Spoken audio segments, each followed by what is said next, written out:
Bonjour et bienvenue dans ce nouvel épisode. Aujourd'hui, j'ai la chance de recevoir ma première invitée suisse. Quelqu'un qui m'a bien fait rire lorsqu'elle était de passage par la Belgique. Je reçois Cinzia Cataneo. Comment ça va? Ça va super bien, merci de me recevoir. Avec grand plaisir. Mais alors, merci beaucoup d'avoir accepté de participer à mon podcast. Bah merci à toi, écoute, je suis trop contente d'être là, c'est cool.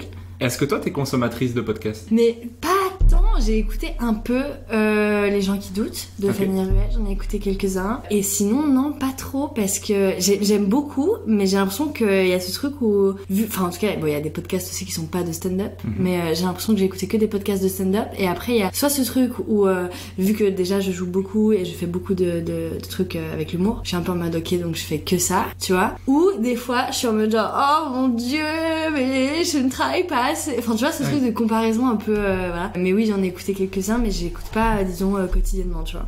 Ok. Mais tu m'as dit, juste avant qu'on enregistre, que tu avais écouté l'épisode avec Charles Nouveau. C'est vrai, avec Charles. Tu voulais savoir un peu dans quoi tu t'emmenais Mais ouais, j'étais curieuse. Et puis, mais j'ai remarqué, en plus, c'est marrant, parce que j'ai un peu ce truc où j'écoute beaucoup de podcasts de gens que je connais. Ce qui est un peu bizarre, du coup, parce que je les connais. Tu vois ce que je veux dire? C'est un peu comme les films. Enfin, souvent, je regarde des films. Tu restes dans ta sécurité. Enfin, tu vois. Ouais, j'écoutais pas mal de podcasts de gens que je connais ou dont j'aime le travail aussi, donc... Bah moi j'ai beaucoup de mal à écouter des épisodes avec des gens que je connais pas du tout. Ouais, voilà, pareil. J'ai du mal à m'intéresser alors donc là personne va écouter ce podcast, c'est ça qui va se passer en fait. Non, parce que justement tout le monde n'est pas comme moi. Il y a beaucoup de gens qui ont dit en écoutant le podcast qu'ils découvraient des humoristes et qui allaient voir des spectacles qu'ils n'avaient pas pensé aller voir au départ, donc je trouve ça assez cool. C'est vrai. D'ailleurs j'aime beaucoup quand les gens m'envoient un message, hey, j'ai pris des tickets pour aller voir un tel. Ah j'ai ouais. Trop bien. Ouais, bah ouais, j'avoue, c'est cool ça. Ça me fait plaisir parce que à chaque fois les invités que je reçois dans le podcast c'est des gens que j'aime bien, qui m'ont fait rire, sinon je les invite pas. D'ailleurs il y a eu des petits moments gênants parfois où on me dit hey, t'as pas envie de recevoir, et je fais hey. Comme il sera drôle. Il sera drôle. Après je trouverais ça bizarre de discuter avec quelqu'un en lui disant alors ton spectacle que j'ai vu hier c'était nul. Comment on fait pour l'améliorer? Non, ouais, c'est vrai, je comprends. Du coup voilà, je préfère recevoir que des gens que j'aime bien et pouvoir leur faire des compliments, donc voilà. Ah bah merci. C'est le podcast du compliment, donc si tu es là c'est que tu es drôle. Yeah. Pour toi, attention. Pour moi. Nous d'ailleurs on s'est rencontrés le 19 mars dernier quand t'es venu jouer ton spectacle au Kings of Comedy Club. C'est ça, ouais. Moi je faisais la première partie du spectacle qui avait lieu juste avant, le spectacle de Denis Richir. C'est juste, ouais, c'est vrai. Alors honnêtement je suis loin d'avoir cartonné, je trouve que j'ai pas fait un passage trop bien, mais toi t'étais dans la salle et tu m'as directement demandé de faire ta première partie. Ouais, moi je trouvais ça super cool. Bah non, mais attends, c'est normal, et bah c'est surtout que j'avais pas de première partie, mais non, à part ça moi j'ai trouvé super, et je trouve que t'as un humour aussi qui était bah moi ça m'a fait marrer, tu vois, je me suis grave marrée, et j'ai l'impression que c'était pas toi ce soir-là qui était pas bon ou quoi, enfin la soirée de manière générale c'était très bizarre l'ambiance, enfin moi j'ai trouvé même, tu vois, pendant mon spectacle c'était calme quoi, j'étais alors wow, et je savais pas s'ils étaient avec moi et tout. Après quand j'allais les chercher un peu ils rigolaient quand je faisais des interactions et tout, mais non, de manière générale c'était calme, et comme je t'ai dit je pense que c'était pas toi, c'était vraiment l'ambiance générale, et donc ouais je t'ai pris en première partie parce que j'ai kiffé, tu vois, sinon j'aurais pas, enfin... Non mais je trouvais ça cool parce que je sais qu'il y a des humoristes qui auraient tendance à prendre quelqu'un qui a vraiment cartonné en se disant ça va être bon pour moi, ça va me mettre une bonne ambiance, et tu t'es juste dit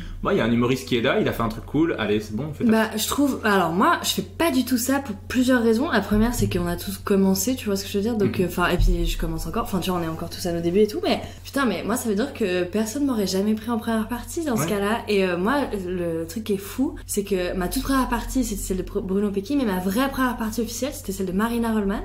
Donc assez fou parce que j'avais fait aller à tout péter même pas 10 scènes et j'étais mauvaise, clairement, hein, j'étais pas drôle.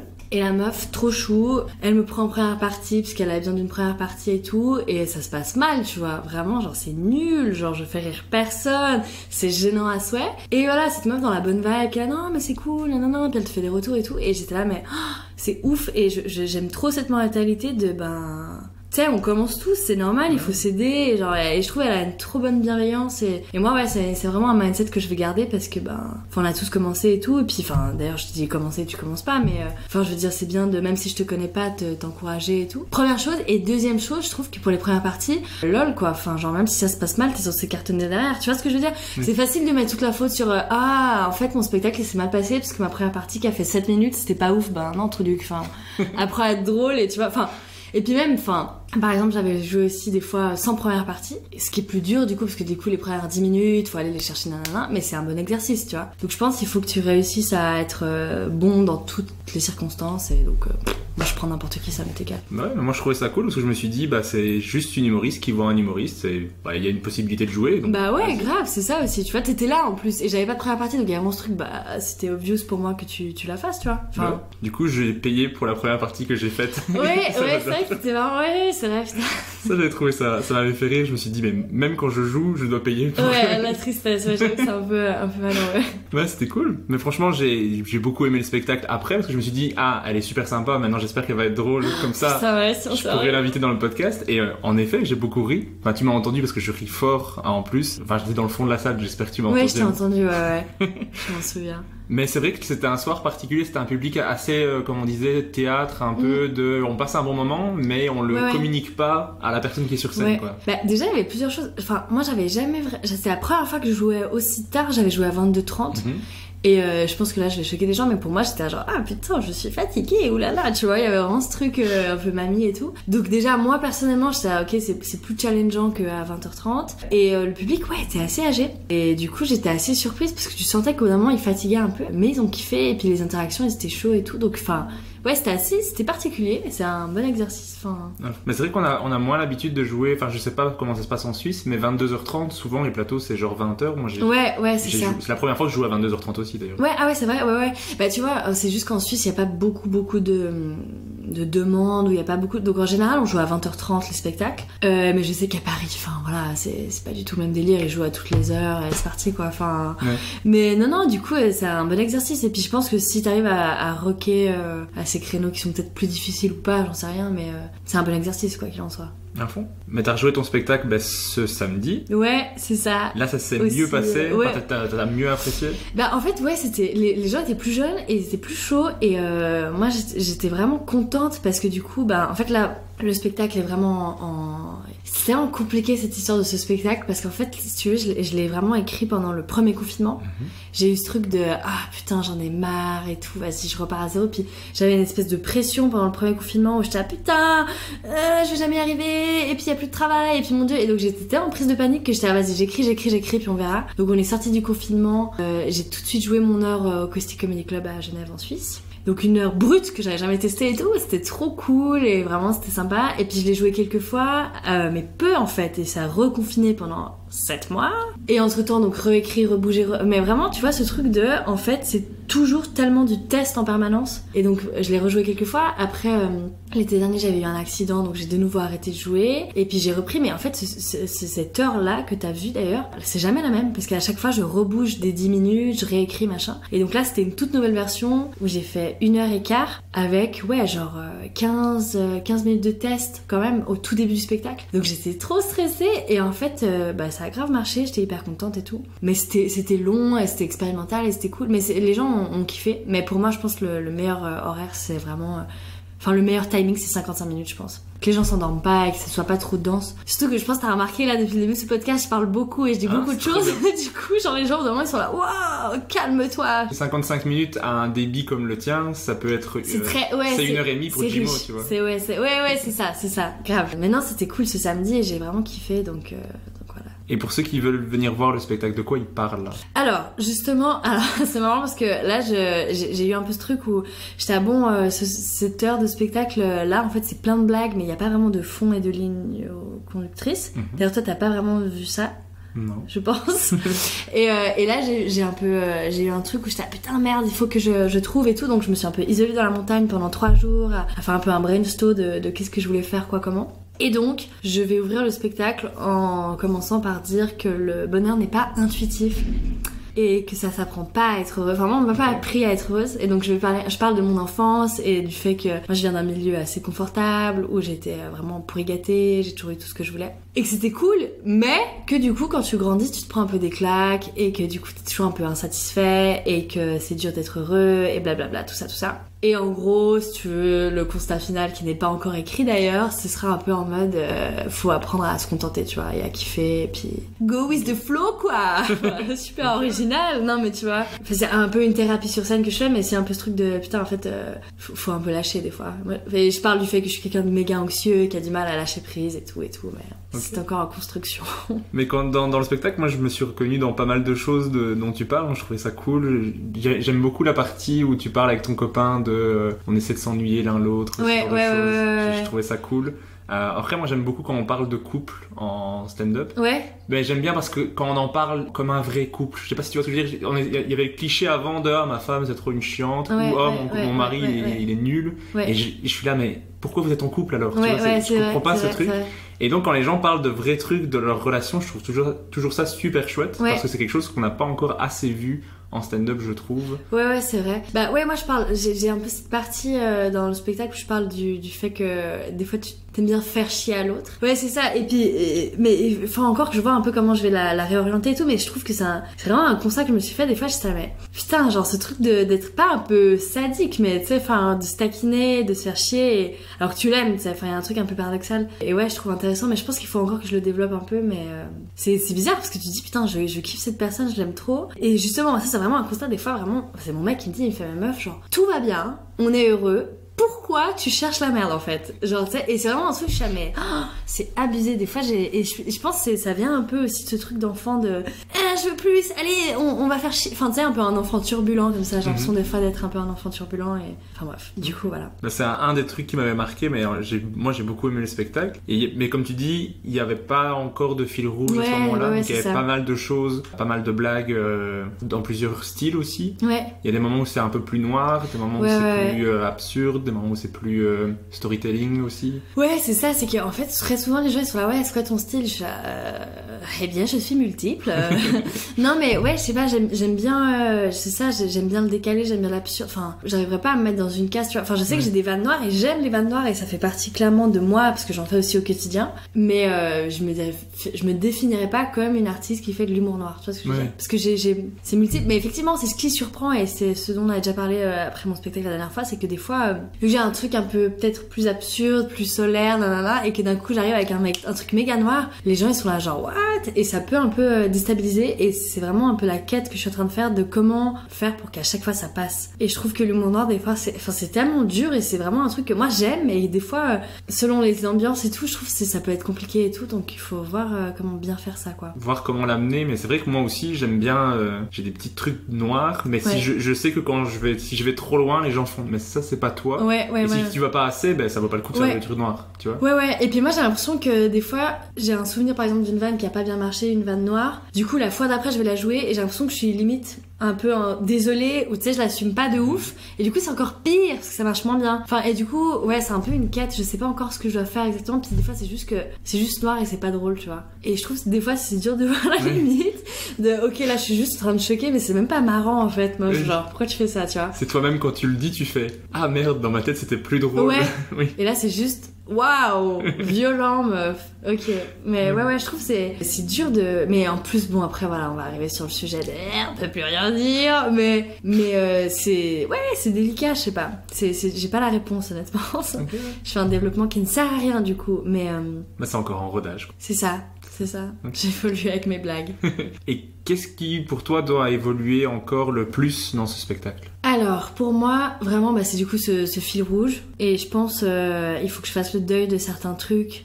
Parce que tu sais, je pense comme beaucoup d'artistes à ce truc de mais je veux tout garder, et des fois en fait juste enlever 3 blagues, ça fait que le texte il respire et les gens sont moins étouffés par l'information, et ouais, je pense que c'est ça, faire le deuil, trouver une bonne structure, et j'aimerais bien qu'à la fin les gens soient là putain c'était méga drôle, et en même temps c'était intelligent. C'est un peu le but de tous les artistes je pense, mais ouais, c'est dur de trouver le bon équilibre. En fait il faut pas tomber non plus dans le TED Talk, tu vois, la thérapie où les gens sont là, oh merde. Faut rester drôle, léger et en même temps intelligent, et je trouve que typique Marina Rollman le fait super bien. Et bon, c'est l'exemple type, quoi, elle est trop forte. Oui, c'est un peu le modèle à suivre. Quand tu dis drôle et intelligente, dans ta tête, il y a le mot Marina Rollman qui arrive. C'est clair. Et puis aussi, moi, j'aime bien les spectacles où c'est ça aussi, peut-être. Enfin, peut-être, je me rappelle. Ouais, toi, quand même, je parlais de moi et tout, mais j'ai l'impression de trouver le juste équilibre entre parler de toi, faire des vannes sur les. Enfin, en fait, faire des vannes sur une situation générale et quand même ramener un peu de privé, tu vois, dans le... Je sais pas si c'est très clair ce que je veux dire. Ce truc où, ok, c'est pas que... Par exemple, je sais qu'en janvier, j'avais une version du spectacle que j'ai joué à Paris où je parlais pas du tout de moi. Il y avait aucune info sur moi et du coup, les gens étaient là, ah bah trop cool, mais du coup, t'es qui, t'sais. Et je trouve que c'est bien si t'as un peu des deux, un peu de toi, un peu de tes idées et tu construis entre le privé et le général. Et est-ce qu'avec ce spectacle, t'as un objectif style j'ai envie de jouer dans telle salle ou faire quelque chose en particulier ou pas spécialement? Non, non, en fait j'aimerais bien... là de toute façon c'est prévu, là je pars en septembre jusqu'à Noël, je vais à Lyon. Oh. Je fais une résidence au Boui-Boui pendant 3 jours par semaine. Waouh, ouais, donc ça va être super intense. Du coup c'est vraiment samedi, dimanche, lundi. Donc vraiment pour taffer ce rodage. Okay, ouais. À fond le roder pour que le spectacle soit vraiment clean et c'est marrant bien. À Lyon. Je veux dire généralement quand les gens vont roder ils vont aller genre à Paris. Ouais. C'est marrant de mais je crois que je suis très friande de la technique sous-marin. C'est-à-dire tu sais genre bosser un peu dans l'obscurité et après t'arrives et paf. Ouais. Tu t'attaques. Parce que Paris je trouve c'est rude quand même. Enfin il y a un peu ce truc de t'as moins le droit à l'erreur. Et peut-être que j'ai besoin d'être dans une safe place un peu. Enfin, en fait, je dis ça, je connais pas Lyon, ça se trouve ça va être horrible, mais mais non, mais j'ai eu cette opportunité, donc je me suis dit que c'était cool, quoi, de la saisir. Toi, t'es une humoriste suisse qui va roder à Lyon ce spectacle. Je trouve ça cool. Hein. Bah écoute, on verra. Après, t'as une résidence, et puis c'est vachement chouette en plus. Ouais, écoute, j'ai jamais fait ce rythme aussi parce que tu vois, le spectacle justement, je l'ai peu joué et vraiment avec des fois une date tous les 1 mois et demi. Et donc t'as un peu ce truc de j'ai mis le projet à côté donc je le bosse pas et tout. Et là je me dis bah putain je vais être tellement dedans, je vais vivre dans un jour sans fin, tu vois, enfin un jour sans fin. Et je pense que c'est obligé que tu grandisses avec le... Enfin il y a un truc où le spectacle il va grandir je pense. Enfin j'espère parce que sinon c'est chaud quoi, faut que je change de métier. Ouais j'espère pour toi. Et est-ce qu'en parallèle à ce spectacle t'as d'autres projets en cours, d'autres choses que tu veux développer ou... Bah là je suis méga contente, c'est pas encore sorti sur les réseaux sociaux mais tu sais je suis à la radio en Suisse sur Couleur 3.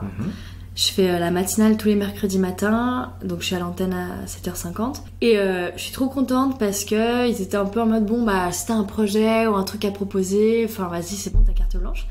Et du coup, je sais pas si tu sais mais j'étais à l'université en histoire de l'art et en cinéma. Si. Tu fais ça, super.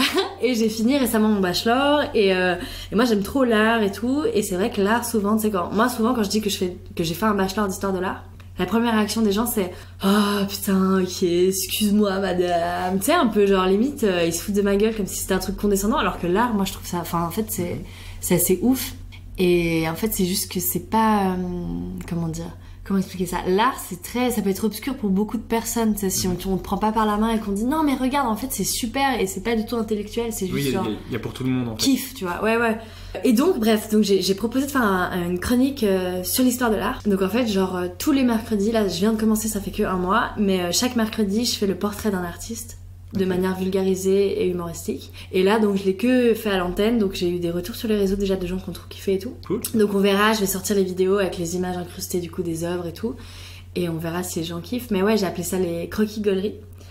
Et vraiment dans l'optique de que tout le monde puisse écouter ça même si t'as aucune idée de rien par rapport à l'histoire de l'art et juste en mode ah putain en fait j'ai découvert cet artiste et j'ai quand même appris 2-3 trucs et en même temps c'était marrant et puis tu vois. Ok, cool. C'est un peu l'objectif. Ouais, c'est pour pouvoir lier 2 trucs que t'aimes. Ouais, c'est ça. Ouais. Ah, c'est très toi, du coup, ça ouais, c'est ça. Va être chouette. Et je suis contente parce que, même moi, du coup, j'aime trop faire ça parce que, en même temps, je relis des trucs sur des artistes que j'aime et puis en même temps, je me dis putain, comment rendre ça marrant. Et puis, en fait, c'est ça, c'est en cours, des fois, je me dis putain, c'est tellement marrant ce mec, enfin, il est trop what the fuck et c'est très niche en fait, donc comment vulgariser ça pour que tout le monde puisse écouter et kiffer quoi. Mais je sais pas si tu connais le spectacle de Alex Vizorek. Ouais, je l'ai vu du coup. Ah. Je l'ai vu et je l'avais vu il y a longtemps et ouais, j'ai trop aimé, j'ai trouvé trop cool et justement, j'étais là putain mais j'ai plus encore, je veux plus. Enfin et je sais qu'il a parlé de quelques artistes et tout et j'étais là putain mais ce serait ouf de faire pour plein d'artistes justement à fond. Bah, ça a montré une possibilité de faire autrement, genre parler d'œuvres d'art sur une scène. Moi je pense que je me suis jamais dit que quelqu'un allait faire ça. Ouais, et tu vois Alex Vizorek qui le fait, c'est super cool donc tu vois, je trouve que ça amène il y a un lien, quoi. Ouais, c'est quand clair. tu me dis ça, moi je fais un lien, je me dis bah oui, c'est possible. Ouais. Il a déjà pavé le chemin pour un truc c'est clair. ainsi, donc c'est clair. Cool. Ouais, non, c'est sûr, c'était trop bien. Enfin, j'avais vu ça et j'étais putain, c'est cool. Et alors aussi, une fois par mois, tu organises un plateau au bar chez Jean-Luc qui s'appelle le Felicita Comedy Club. Ouais. Est-ce que ça te plaît d'animer une soirée d'humour ? Alors ouais, c'est beaucoup de stress quand même. Alors moi je l'ai fait parce que tout simplement en Suisse il n'y a pas beaucoup de scènes en fait. Donc c'était juste créons des scènes pour pouvoir travailler parce que sinon on travaille pas assez. J'avais cherché un lieu cool et tout et en fait ce lieu donc c'est en vieille ville de Genève et c'est un lieu assez atypique, enfin avec plein de déco, des plumes, des froufrous, un peu strass, boule à paille. Enfin il y a un truc assez atypique. Et j'étais putain mais trop cool, ça se prêterait trop au stand-up. Et j'avais envie de créer, c'était après la pandémie que j'ai eu l'idée. J'ai envie de créer un lieu un peu hors du temps où justement tu vois l'entrée est gratuite. Et en fait d'abord il y a un open mic, après t'as une pause de 30 minutes, après t'as un plateau avec des artistes plus confirmés du coup que je programme. Et vraiment ce truc j'avais envie, tu vois, surtout un mercredi soir à Genève c'est mort, il y a rien et tout. Et j'étais vas-y on crée un peu un lieu hors du temps et tout. Et bah moi je suis italienne et vraiment avec ma soeur trop de fois on se dit putain là ça me ferait trop du bien d'aller en Italie, de couper un peu tu sais il y a un esprit italien un peu de fête, de joie, enfin c'est un peu un cliché aussi mais hyper cool que j'ai beaucoup avec ma soeur et que des fois on est là putain on va trop envie d'aller en Italie faire une cure de positivité, enfin tu vois. Et du coup j'étais ok le Felicita ce serait cette ambiance là et du coup il y a un peu toute la playlist qui est avec des sons italiens, bonne vibe, on se marre et donc j'ai essayé un peu de créer une ambiance comme ça. Et c'est trop cool, j'aime trop organiser. Et après, c'est juste, il y a toute cette phase un peu stressante de putain, faut que ça se passe bien, faut qu'il y ait du monde et tout. Mais franchement, je suis trop contente parce que ça marche bien. Enfin, les gens sont contents, c'est toujours plein. Enfin, et ouais, j'ai fait jouer pas mal d'artistes cool, quoi. Donc, j'aime trop. Franchement, je suis trop contente de ce projet-là, enfin de ce plateau, quoi. Mais le côté animation, c'est toi qui anime aussi ? Ouais, du coup, je fais MC aussi. Et je sais pas si je le fais bien en fait. c'est un autre job quand même parce qu'il faut un peu donner les consignes de sécurité pour que la soirée se passe bien. Et du coup des fois je le fais un peu de manière formelle et après je suis là genre allez on fait des blagues, t'sais. Enfin j'arrive pas trop à manier encore les deux et tout. Mais ouais j'aime bien, mais c'est vrai qu'il y a quand même ce truc de c'est moi en mode t'arrives, t'as les pieds sous la table, tu fais tes blagues et tu repars. C'est un peu quand même tout ce stress et du coup des fois je profite moins parce que je fais toujours aussi un passage avec des blagues et j'ai l'impression que je profite moins que quand je suis invitée sur un plateau, tu vois. Parce qu'il y a quand même ce truc de attends après il faut que je fasse ça et ça et ça et tu vois. C'est plus dur d'être dans le moment de ton sketch. Ouais. T'as d'autres trucs à penser genre est-ce que la soirée se passe bien, Et en plus en fait j'ai aussi remarqué que du coup vu que je suis là tous les mois et qu'il y a des gens qui reviennent tous les mois je suis là putain merde moi je fais tout le temps un peu les mêmes blagues. Enfin tu vois j'ai pas 1500 passages de 10 minutes qui sont béton et qui font rire tu vois. Puis enfin je pourrais tirer des trucs de mon spectacle mais il y a des trucs enfin sur un plateau ça se passe, enfin je me verrais moins le faire sur un plateau, enfin tu vois. Et du coup des fois j'ai trop cette pression, je suis genre oh non je fais tout le temps les mêmes blagues et je me sens trop mal et tout, donc il faut aussi du coup ça me challenge à écrire et donc enfin ouais c'est un peu toujours de la fabrication mais c'est stimulant quoi je trouve de toute façon. Mais moi j'ai encore jamais animé de soirée d'humour, enfin j'ai déjà animé quand on fait genre une soirée, genre tu fais un 30-30 avec quelqu'un, donc tu fais une petite présentation, c'est lui qui commence, ce genre de choses, mais très léger, mais vraiment une soirée d'humour, j'ai encore jamais animé. Mais je pense que ça peut être cool pour développer un peu tes skills de communiquer avec le public, être sur scène sans spécialement avoir l'obligation de faire des vannes tout de suite, de pouvoir être posé, genre à prendre le temps. Je pense que c'est un truc qui pourrait m'être utile pour être plus détente. Ouais, c'est clair. Se dire que t'es capable d'être sur scène sans ton texte. Parce que moi, je suis très texte répété par cœur. Je pense que ça pourrait m'être bénéfique de me dire, mais en fait, t'es sur scène et ça va. Ouais. T'es pas en train de répéter ton texte. Si quelqu'un te parle d'un truc, tu peux revenir sur ton texte, tu le connais, tu vois. Ouais, c'est clair. Non, mais ça, c'est sûr, c'est hyper important. C'est vrai que moi, j'ai passé cette phase de vraiment être sur le texte, j'arrive à m'en détacher, à juste parler aux gens et tout. Et je suis en train de réfléchir comment est-ce que j'ai réussi à faire ça. Parce que c'est hyper dur en fait. Enfin, parenthèse, mais les gens se rendent pas compte que c'est hyper dur. Enfin, je me rappelle mes débuts où vraiment j'étais vraiment dans ma tête et tu sais, limite, t'es pas vraiment avec les gens. C'est hyper dur de connecter vraiment et de leur parler vraiment. Tu vois ce que je veux dire? C'est vrai que le truc de MC, du coup, ce qui est cool, c'est que tu leur parles vraiment et que tu viens d'où, et tu sais faire des blagues, machin. Donc t'apprends tes skills aussi d'impro et de répartie.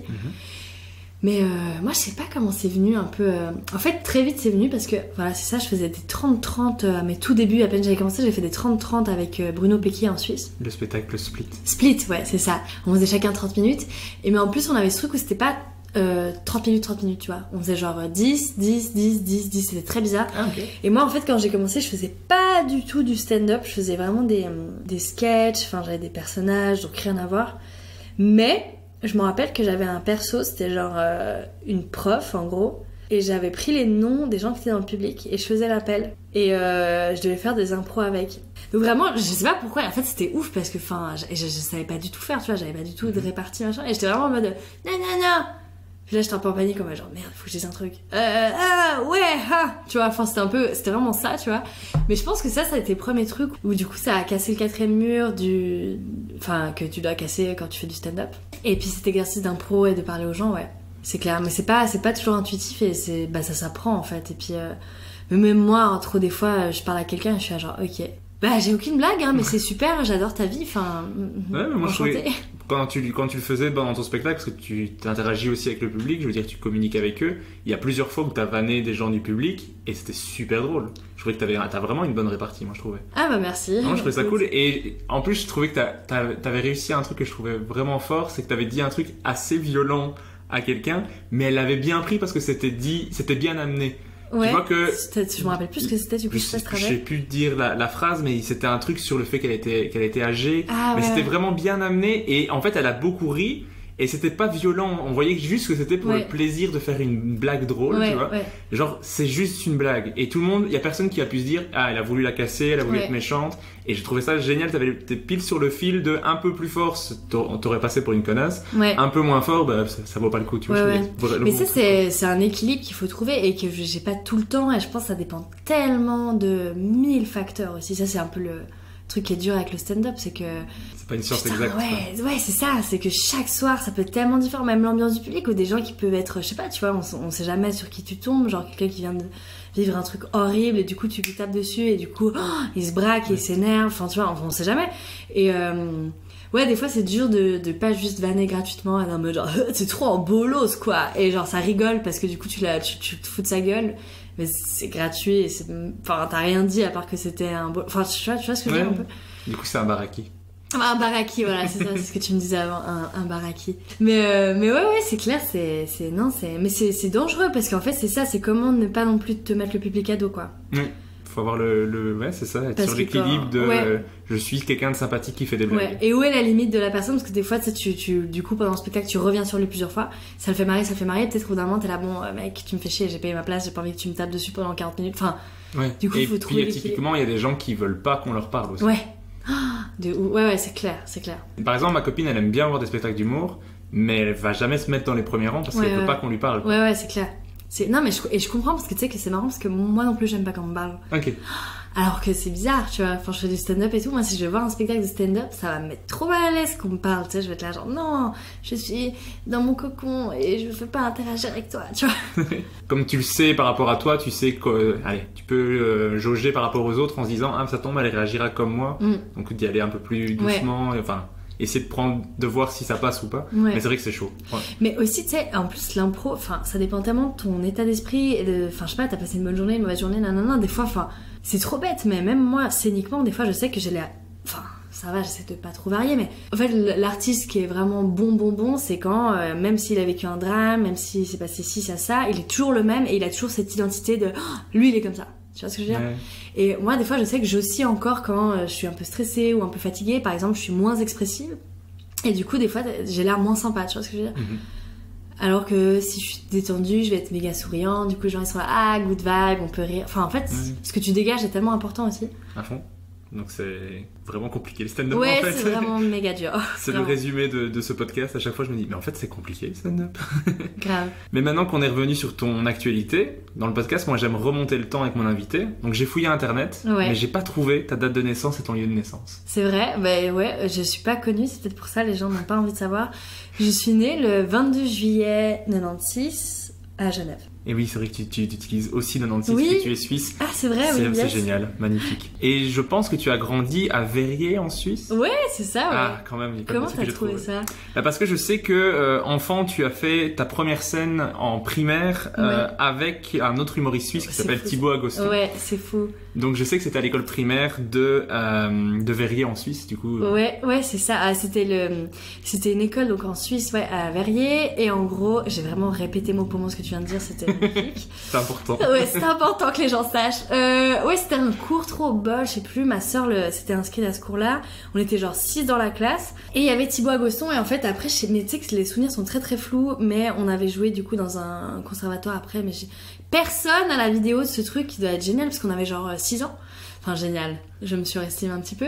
Mais moi, ça me fait beaucoup rire parce que du coup, j'étais avec Thibaut, qui est un humoriste suisse que j'adore et c'est mon pote. Et en fait, ce qui est fou, c'est que c'était notre première scène et ce trouduc ne se rappelle même pas. Ok. Et je trouve fou. Et c'était un sketch humoristique en plus. Enfin, voilà, tu vois, on était des enfants, mais... Et pour moi, c'est trop, genre, ma première scène, tu vois, waouh, nanana. Et le mec s'en rappelle pas et je suis outrée, quoi. Mais bon, mais voilà. Est-ce que ça s'est bien passé, cette première scène? Oui, mais enfin, non, à part ça, non. Tu sais ce qui s'est passé? Alors, en gros, je vous pitch vite fait. En gros, c'était le sketch, c'était un casting de Incroyable Talent en mode, enfin de chansons. Et chaque candidat était une catastrophe, tu vois. Et en gros, je me rappelle justement Thibaut, il faisait du breakdance, passant sur Candy Shop, et en gros, il tombe, il se casse la cheville, voilà. Et moi, en gros, j'étais une meuf qui a trop confiance et au bout d'un moment, je monte sur la table et je chante et tout ça. Et je me rappelle que j'étais jeune, j'étais montée sur la table, j'avais chanté a cappella et tout parce que le micro marchait pas. Et c'était horrible et j'étais trop traumatisée, j'étais alors non. Et je me rappelle que j'avais fait cette dinguerie que j'étais descendue de scène, aller chercher un autre micro. J'étais jeune et j'avais eu la confiance de faire ça et de remonter, donc ça avait un peu genre, tout le monde était là, genre qu'est-ce qui se passe? J'étais remontée sur scène, j'avais quand même chanté a cappella parce que grosse teubée que je suis, j'avais pas allumé le micro. Que j'étais allée chercher en loge. Bref, nul. Mais non, sinon c'était cool, je me rappelle de ça et c'était ma première scène, ouais, j'étais toute jeune. Est-ce que ça te donnait envie de faire de la scène? Ouais, à fond, en fait j'avais trop aimé. Et puis après j'ai du coup fait du théâtre au Théâtre du Loup à Genève. Et j'aimais trop, je trouvais trop cool. Enfin, mais tu vois, c'était pas du tout forcément l'humour, c'était vraiment la scène que j'aimais. Par contre, ce qui m'a vite saoulée, c'est que dans le théâtre, t'es beaucoup plus une marionnette, tu vois. Enfin, dans le sens qu'on va te faire, bon, alors toi, tu vas faire ça, et on va te voir sur 1 heure de spectacle que 2 minutes 37, et tu auras un masque, et tu ne parleras pas avec ta... Enfin, tu vois, il y a un peu un truc de... Ah, mais ça me fait chier. On t'impose trop de trucs. On t'impose trop de trucs, et puis tu vois, moi, et en plus, il y avait ce truc où, souvent, enfin, tu vois, on était 12 élèves, donc évidemment, t'as des petits rôles, enfin, il y a les personnages principaux, et puis les petits rôles. Et tu sais, j'avais vraiment ce truc, mes parents, ils étaient durs avec moi, et c'était là, ah, c'était cool, enfin, dommage qu'on t'a vu 1 minute 37, quoi. Enfin, j'étais là, genre, yes. Et donc ouais, c'est un peu, j'ai trouvé un peu, ouais, beaucoup de frustration dans le théâtre et puis des fois t'as pas trop la place de faire ce que tu veux et tout ça. Et ce que j'adore avec le stand-up, qu'en fait, oui, je prends toute la place, très égogo, mais non, mais c'est surtout qu'en fait je fais ce que je veux. Et après, voilà, ça se passe plus ou moins bien, mais... Ouais, c'est toi qui choisis tout. Hein. Ouais. Toutes les contraintes, ouais. Ça vient de toi. Trop. Et t'en as pas beaucoup en fait. Ouais. C'est juste, tu choisis de quoi tu vas parler. Ouais. Et après, sois drôle. Mais ouais. Mais est-ce que, enfant, t'étais déjà quelqu'un de drôle quand t'étais vraiment petite? Mais je sais pas si j'étais drôle, j'étais méga turbulente. Ok. J'étais un enfant hyper turbulent et c'était très compliqué pour mes parents parce que, ouais, en fait, il y avait vraiment ce truc où je viens d'une famille du coup assez bourgeoise et puis ma sœur était une enfant très sage et moi j'étais un petit peu bully à l'école, tu sais. Okay. Donc j'étais hyper turbulente, j'étais tout le temps en colère, tout le temps à faire des bêtises et tout. Mais je crois que du coup c'était, en tout cas, je cherchais de l'attention, c'est clair. Et je sais pas si c'était très drôle pour mes parents, c'était un peu angoissant, mais non, je pense que ça fait qui je suis et c'est pas pour rien que je fais de la scène, tu vois. Enfin. Mais est-ce que tes proches, eux, sont des gens drôles? Ouais, mon père, c'est vraiment un personnage, quoi. Enfin, non, mais ouais, mon père, il est trop perché et je pense que vraiment il y a beaucoup d'humour que je prends de lui et tout et. Ouais, c'est un weird, quoi. Enfin, les gens, ils sont là, putain, il est trop marrant, ton père, il est trop bizarre. Mais mon père, c'est vraiment... ouais, je pense que mon père, clairement, il m'a donné son humour.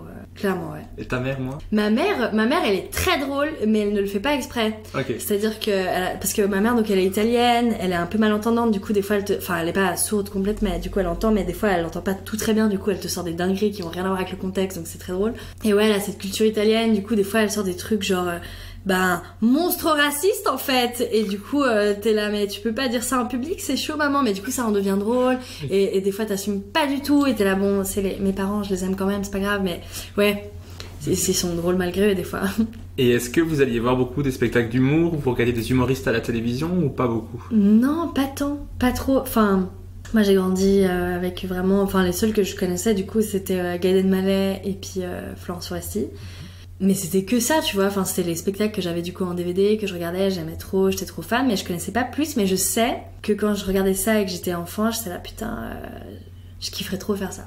Mais en mode je le ferais jamais de ma vie, tu vois, c'était juste, je trouve ouf, mais je le ferais jamais, et je ferais jamais rire, enfin ouais. Mais pourquoi tu le ferais jamais, dans le sens t'es pas capable ou dans le sens tu vois pas comment on arrive là? Ouais, c'est ça plutôt. Ok, plus dans le sens là. À l'école, tu vois, on te dit pas tu peux être humoriste, enfin... Ouais. C'est mort, tu vois. Tu vois pas c'est quoi le chemin pour y arriver, quoi. Okay. Mais moi, j'ai toujours dit que je voulais être actrice à mes parents. J'ai toujours dit ça. J'ai toujours dit, je vais faire de la scène, Puis c'était, oui, ce n'est pas un vrai métier. Tu seras soit avocate, soit médecin. Enfin, tu vois, il y avait pas trop d'autres choix. Okay, ouais. Donc voilà. Mais j'ai quand même réussi à faire ça et donc c'est trop cool. Je suis contente. Et donc, ce qui fait que tu as fait pas mal de théâtre. Donc, tu l'as dit, au Théâtre du Loup jusqu'à tes 16 ans, puis Conservatoire de Genève. Ouais. Tu as obtenu une maturité en art visuel et tu as réalisé un court-métrage pour ton travail de fin d'études. Mon Dieu.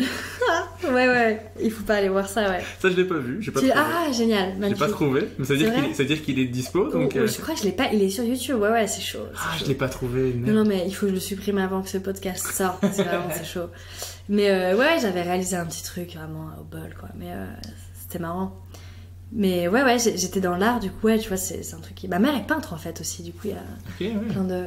C'est marrant, du coup, que ta mère soit dans quelque chose d'artistique, mais veut quand même que toi, tu fasses un métier assez classique. Ouais, c'est marrant. C'est marrant. Ouais, en fait, c'est marrant, parce que mes deux parents sont des vrais artistes, c'est-à-dire que ma mère, elle est peintre, elle l'est toujours. Mon père était cinéaste. Il a fait beaucoup de cinéma. Mon père a fait des dingueries. Genre, à 20 ans, il s'est barré genre au Brésil, faire des courts-métrages. Enfin, genre, il a bossé avec... il était l'assistant de Louis de Funès. Enfin, genre... Ouais, il a fait des dingueries. Il a fait vraiment...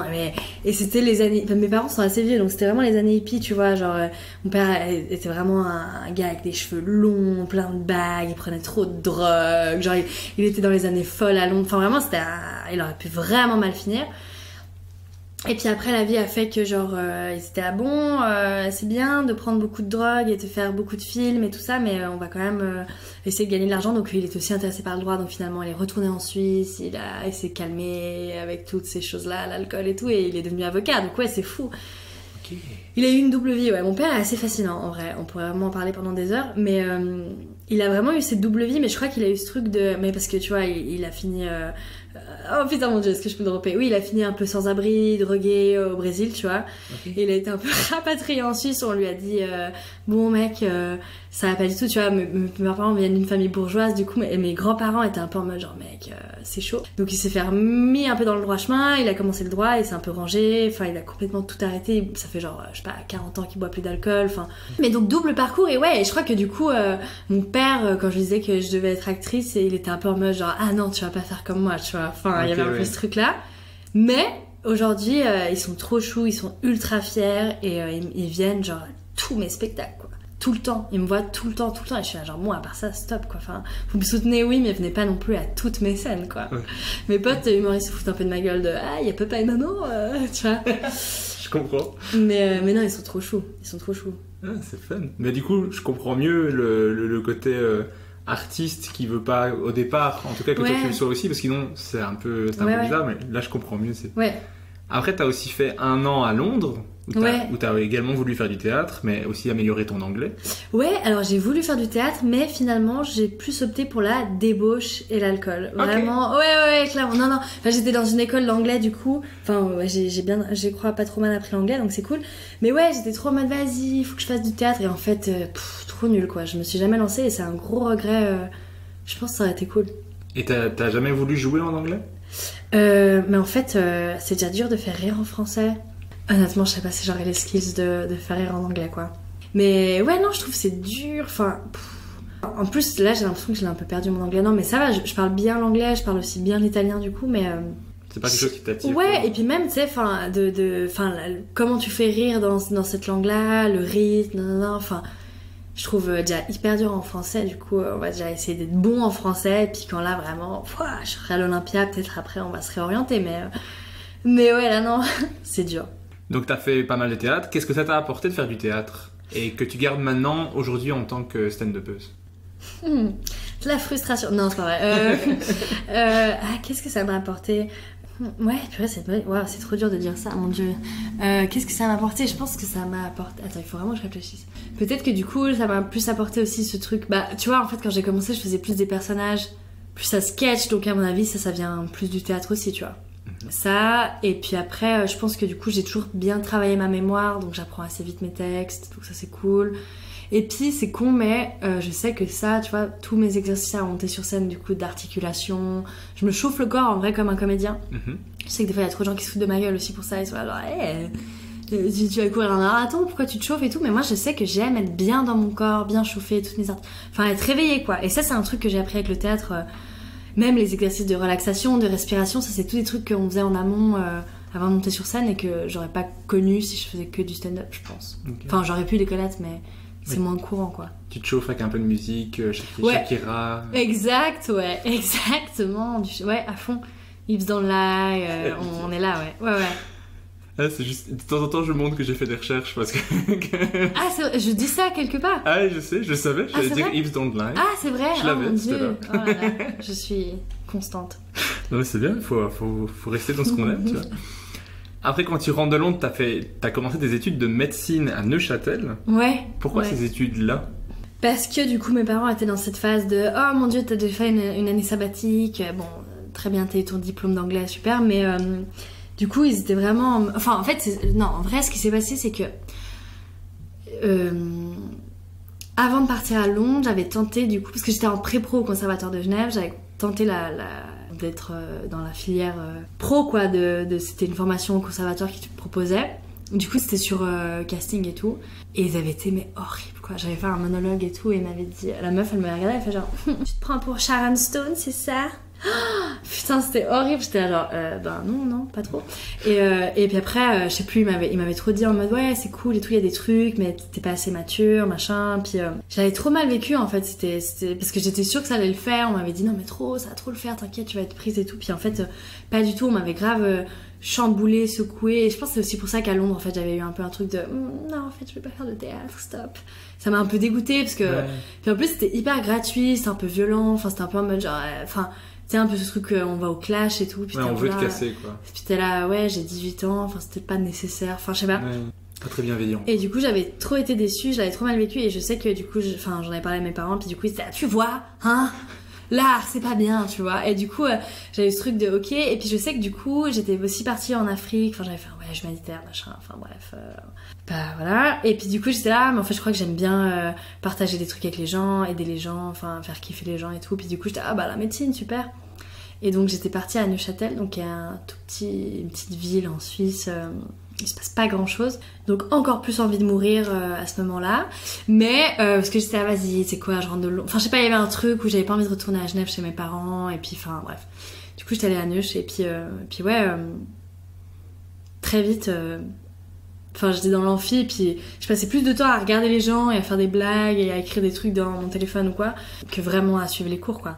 C'est là que t'as commencé à écrire des blagues? Bah, est-ce que c'était vraiment des blagues? Je sais pas si on peut dire que c'était des blagues, quoi, parce que c'était pas très drôle, mais en tout cas, je sais que c'est là où vraiment, de manière viscérale et dans tout mon corps, j'étais là genre, oh mon Dieu, je ne suis pas à ma place. Et je m'étais fait... Enfin, c'est toujours une super pote d'ailleurs, qui elle est devenue médecin, donc c'est ouf, mais... je me rappelle, on se marrait... Enfin, c'était quelqu'un d'hyper drôle, on se marrait de ouf en cours, et puis je lui disais, j'étais là, mais je suis en train de passer à côté de ma vie, quoi. Et tu sais, je le sentais physiquement, mais dans tout mon corps, chaque cellule était en train de me dire, mais m'aider, quoi. Enfin, il faut que tu te casses d'ici, en fait. Tu vas pas faire la vie que tu dois faire. Et en fait, c'est assez fou, parce que du coup, il y a eu ce truc où je suis rentrée à Noël chez mes parents. On a fait le 24, 25 et le 26, j'étais là, genre, à part ça, je vais vous dire, j'arrête médecine. Le drame, quoi, vraiment. Mes parents, c'était hyper dur. Tous les jours, ils me réveillaient à 6h du mat. Ils disaient, genre, tu vas poser des CV, tu vas trouver un job. Enfin, ils avaient été hyper violents, quand même. Et ça, je pense que tu sais, du coup, parce que je l'ai dit mille et une fois, mais du coup, il y avait ce truc où mon père était, ah bon, on va faire une randonnée dans la montagne, on va te remettre les idées au frais, ça va pas du tout, machin. Et dans cette randonnée au milieu de nulle part, je tombe sur Arnaud de sa mère. c'est redondant tout ce que je dis. Non, mais je voulais quand même que tu rappelles l'anecdote parce que je trouvais ça fou. Tu vas dans une randonnée en montagne. Mais au bol perdu, en Haute-Savoie, tu vois, vraiment le truc. Puis c'était vraiment l'optique de ma petite cocotte, on va faire prendre l'air, tu vas repartir en médecine, tu vois. Et là, j'étais méga fan de On ne demande qu'à en rire, et puis trop au bol, je tombe sur Arnaud de sa mère, et je sais là, mais. Enfin, moi je suis très superstitieuse en plus, j'étais genre non, mais fuck it, enfin, genre c'est bon quoi, c'est un signe, enfin stop. Et du coup, j'ai arrêté, puis après, j'ai travaillé dans un restaurant de sushi et tout ça, puis pendant qu'il n'y avait pas de clients, j'écrivais des blagues, et ouais, là, j'ai vraiment commencé, puis je me suis inscrite à un concours d'humour, et puis voilà quoi, j'ai plus arrêté. Ok. Mais est-ce qu'avec Arnaud de sa mère, t'avais échangé un petit peu?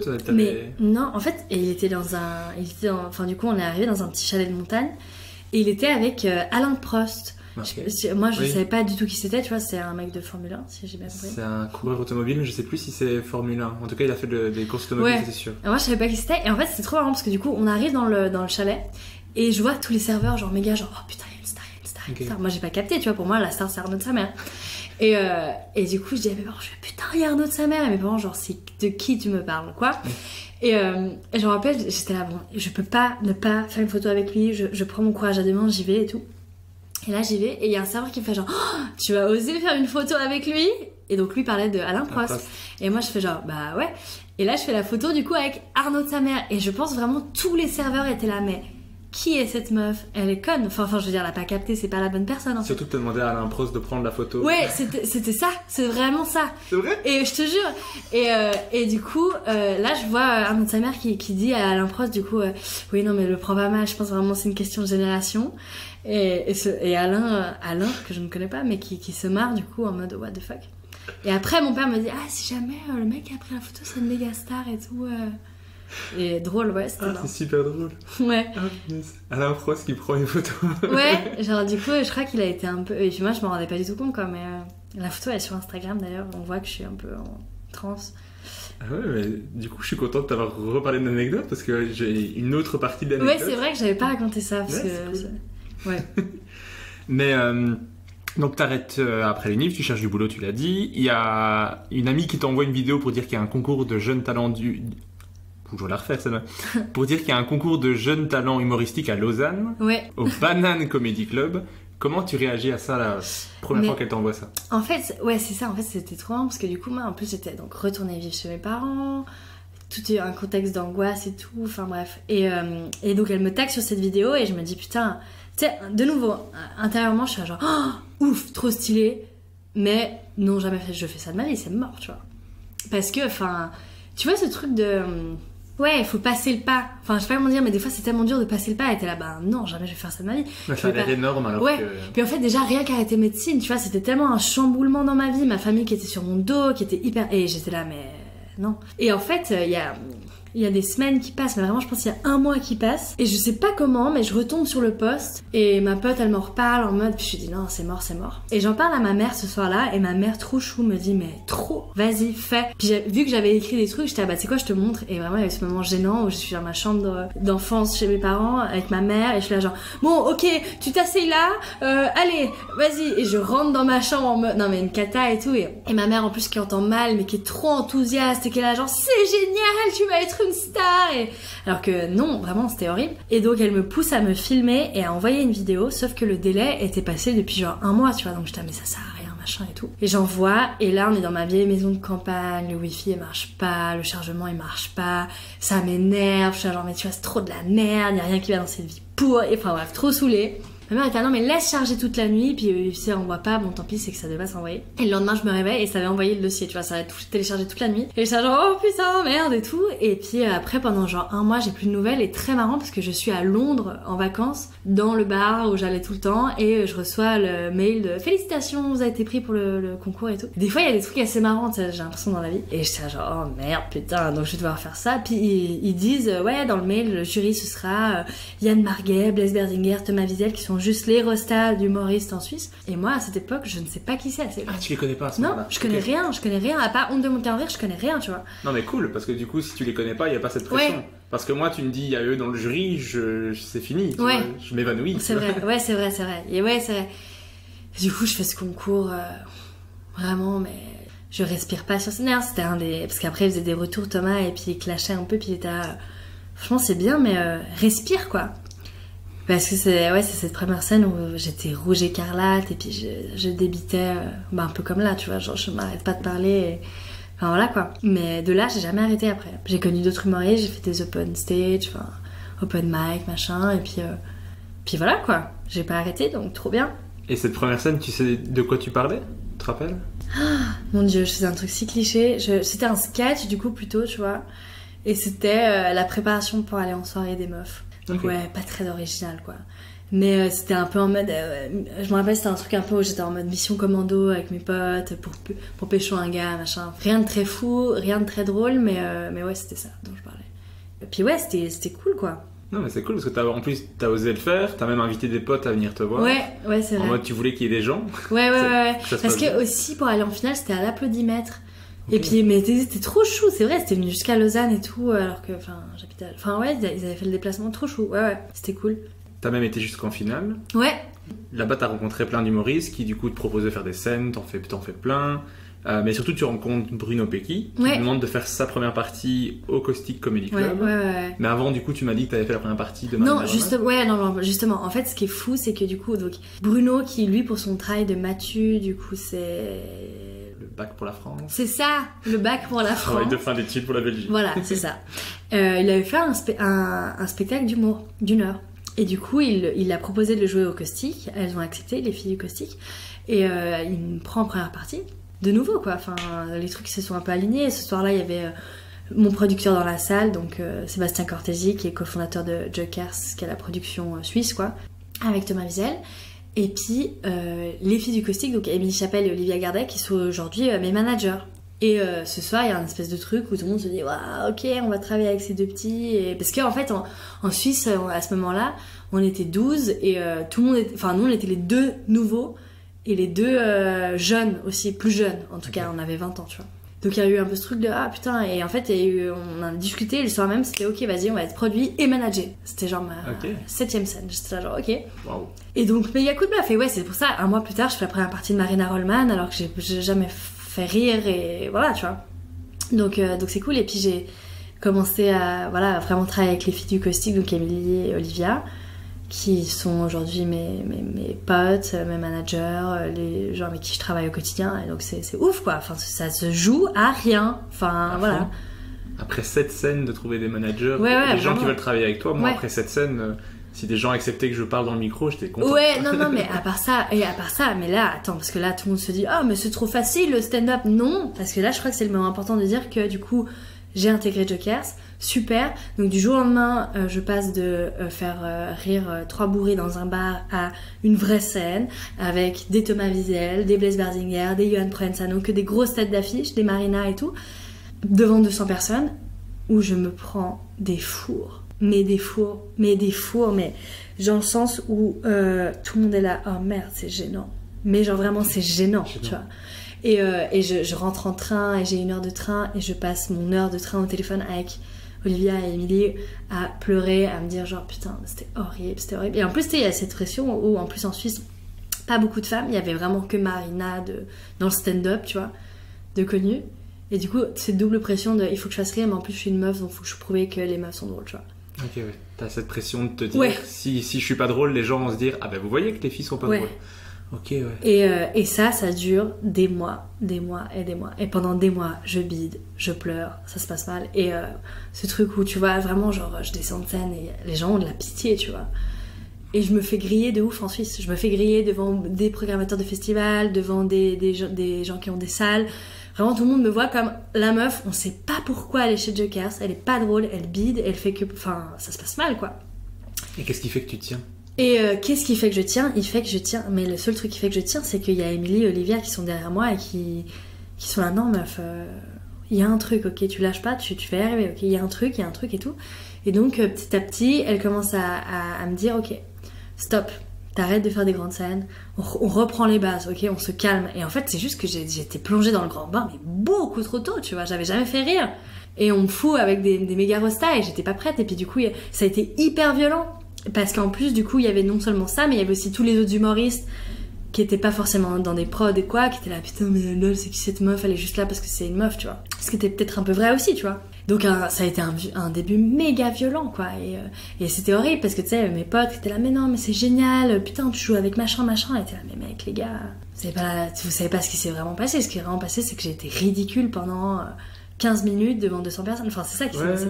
Et donc ouais on est revenu aux bases avec mes managers de tous les samedis, tous les dimanches, de genre 10h du mat à 15h, c'était on répète. C'est genre rien que les bases, tu vois, genre apprendre à parler aux gens, apprendre à prendre le temps, à faire des silences, à juste être sur scène, quoi. Parce que tu sais, il y a des gens, c'est leur première scène, tu les vois et t'es là genre putain, j'ai un ouf. Moi c'était pas ça, hein. J'étais rouge écrevisse, je marchais dans tous les sens, j'étais là genre et les gens étaient là waouh, c'est quoi cette malade. Il y a des gens qui arrivent, ils montent sur scène, ils ont un flow, ils sont à l'aise, ils ont des bonnes vannes qu'ils ont même pas écrites. Ouais. Laisse tomber. Et moi vraiment, il y a des gens, enfin des fois même des humoristes suisses et tout qui commencent et qui sont là mais trop stylé. T'es là les gars, je vais vraiment vous montrer les vidéos de mes débuts et de comment ça a été violent et là vous comprenez que ça vient pas du jour au lendemain quoi. Enfin. Mais du coup le fait que t'aies tenu ça, c'est ouf. Ça veut dire que maintenant le beat tu le vis pas de la même façon. Après du coup j'ai l'impression que ce qui est cool c'est que du coup vu que je me suis pris des méga claques, j'ai une niaque de ouf et que j'ai toujours envie de faire plus et mieux et que voilà, mais après ça revient un peu dans ce que je disais au début, c'est que du coup t'as des exigences qui sont enfin quand je cartonne je suis là genre yes j'ai fait une putain de bonne scène, mais du coup quand c'est un peu moins je suis là genre oh non putain, enfin il y a aussi ce truc un peu mais du coup ça moi ça m'a toujours motivé à travailler, en tout cas ça c'est clair. Moi quand tu me dis ça je me dis est-ce que moi j'aurais pas arrêté, parce que franchement si je suis honnête avec moi je pense que j'aurais arrêté, et pourtant j'adore les scènes de pain. Je sais pas, moi je crois que vraiment c'est vraiment Amélie et Olivia qui ont fait la différence dans l'équation quoi. Parce que si j'avais été toute seule, mais même ma prod, je pense, tu vois, enfin, oula, attention, je vais dire des trucs délicats. Non, mais je pense que, tu vois, eux, dans le sens, ils produisent, donc ils ont pas le temps de suivre artistiquement, tu vois. Donc, ça serait mal passé, ils m'auraient mis sur des premières parties éternellement, j'aurais fait des petites scènes éternellement. Je crois que j'ai eu vraiment cette chance de rencontrer ces deux meufs qui sont ouf, qui sont passionnées, qui sont juste géniales, qui ont juste construit le caustique de leurs mains, quoi. Enfin, c'est dingue. Qui voilà ont pris tellement de temps pour moi quoi, qui ont fait que j'ai jamais lâché, donc voilà, je vous aime. Merci à elle, parce que waouh, je te dis, je pense qu'il y a beaucoup de gens qui auraient arrêté, et parce que je me suis tapé des bides dans ma vie, tu vois, je me suis tapé des gros bides, mais des trucs devant des gros événements ou des premières parties d'humoristes que j'aime bien. Moi, j'aurais fait un beat devant Thomas Wiesel, je pense que je me remets pas de ça. Moi, c'est le moment où je t'explique la pire scène de ma vie. Vas-y. C'est le moment où je t'explique. C'est du coup moi je fais que des personnages, je suis dans un truc 4e mur, puis c'est brouillon, il y a pas de vanne, je sais pas ce que c'est une vanne, tu vois, vraiment. C'est moi et mes délires sur scène, c'est vraiment ça. Et là, donc mon producteur nous fait donc il y a une soirée Combini, donc vous serez filmés, puis si les passages sont bons, ça sort sur Combini. Ok, d'accord. Par contre, c'est que du stand-up. Ok. Donc moi, en fait, là, je suis à un stade où je dois écrire un stand-up, exercice que je n'ai jamais fait de ma vie, pour Combini. Ok, super. Ouais, non mais laisse tomber. Et vraiment, je me rappelle, juste avant de monter sur scène, je regarde mon producteur, je fais genre, t'es sûr que je fais peut-être pas mon personnage, c'est peut-être mieux, parce que c'était un personnage que je faisais qui était un peu dépressif, mais qui se rapprochait du stand-up, mais il y avait quand même cette carapace du personnage, et qui faisait rire. Ouais, exactement, Sylvie. Qui faisait quand même rire et qui marchait bien. Un truc très théâtral, mais qui marchait quand même. Là, on était sortis de la phase du bide. Ça commençait à rigoloter un peu, donc ça allait. J'étais là, est-ce que je ferais pas mon personnage?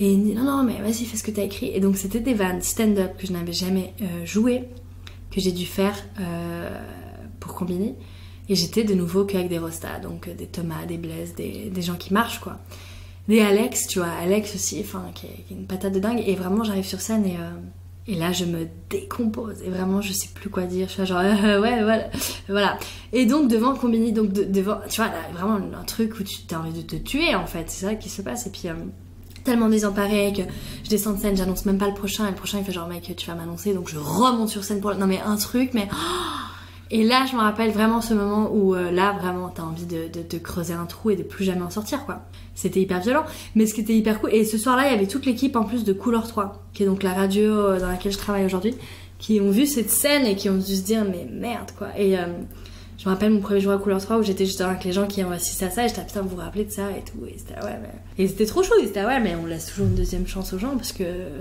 t'as le droit de faire des erreurs. Ça c'est cool que personne t'en tienne rigueur. Ouais.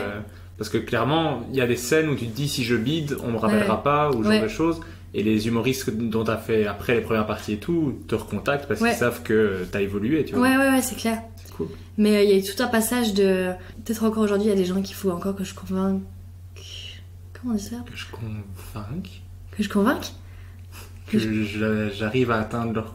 J'arrive à avoir leur validation. Et c'est horrible, il faut pas réfléchir comme ça. Mais moi, je sais, il y a des gens, je suis genre, ok, cette personne pense que je suis toujours une grosse merde et tout, il faut que je... Ce qui est dur après, parce que du coup, quand tu les vois sur des événements, t'as cette pression en plus, enfin, c'est un peu de la merde, Mais comme on a dit, ta pire scène, on va essayer de se ramener des trucs plus joyeux. Ta meilleure scène depuis le début ? Ah putain, ça c'est trop dur à dire, ça dépend trop. Parce qu'il y a plein de scènes différentes où... Bah il y a Mort Sourire.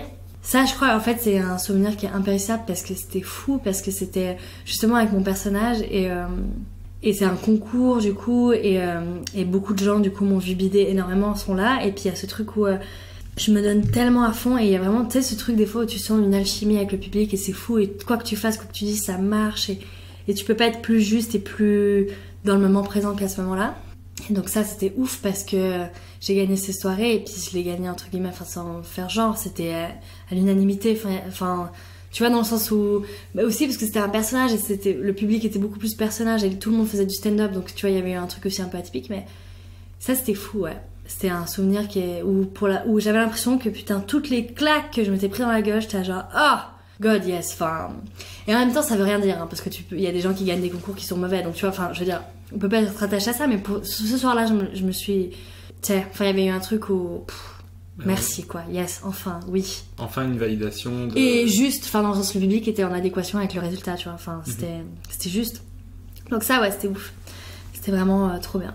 Et est-ce qu'en Suisse, comme un peu en Belgique, il faut que les humoristes commencent à bien fonctionner en France pour que le grand public suisse les connaisse ou pas spécialement ? Je sais pas trop. C'est une bonne question. Moi, je sais que là, je joue un peu. Enfin, là, je joue en Suisse et tout, mais je sais que maintenant, en tout cas, les filles, Olivia et Émilie, elles veulent que j'aille à l'étranger et que je fasse des bons trucs à l'étranger pour justement convaincre la Suisse. Enfin, il y a un peu un truc comme ça. C'est peut-être un peu vrai, ouais. Je sais que c'est le cas de beaucoup de personnes.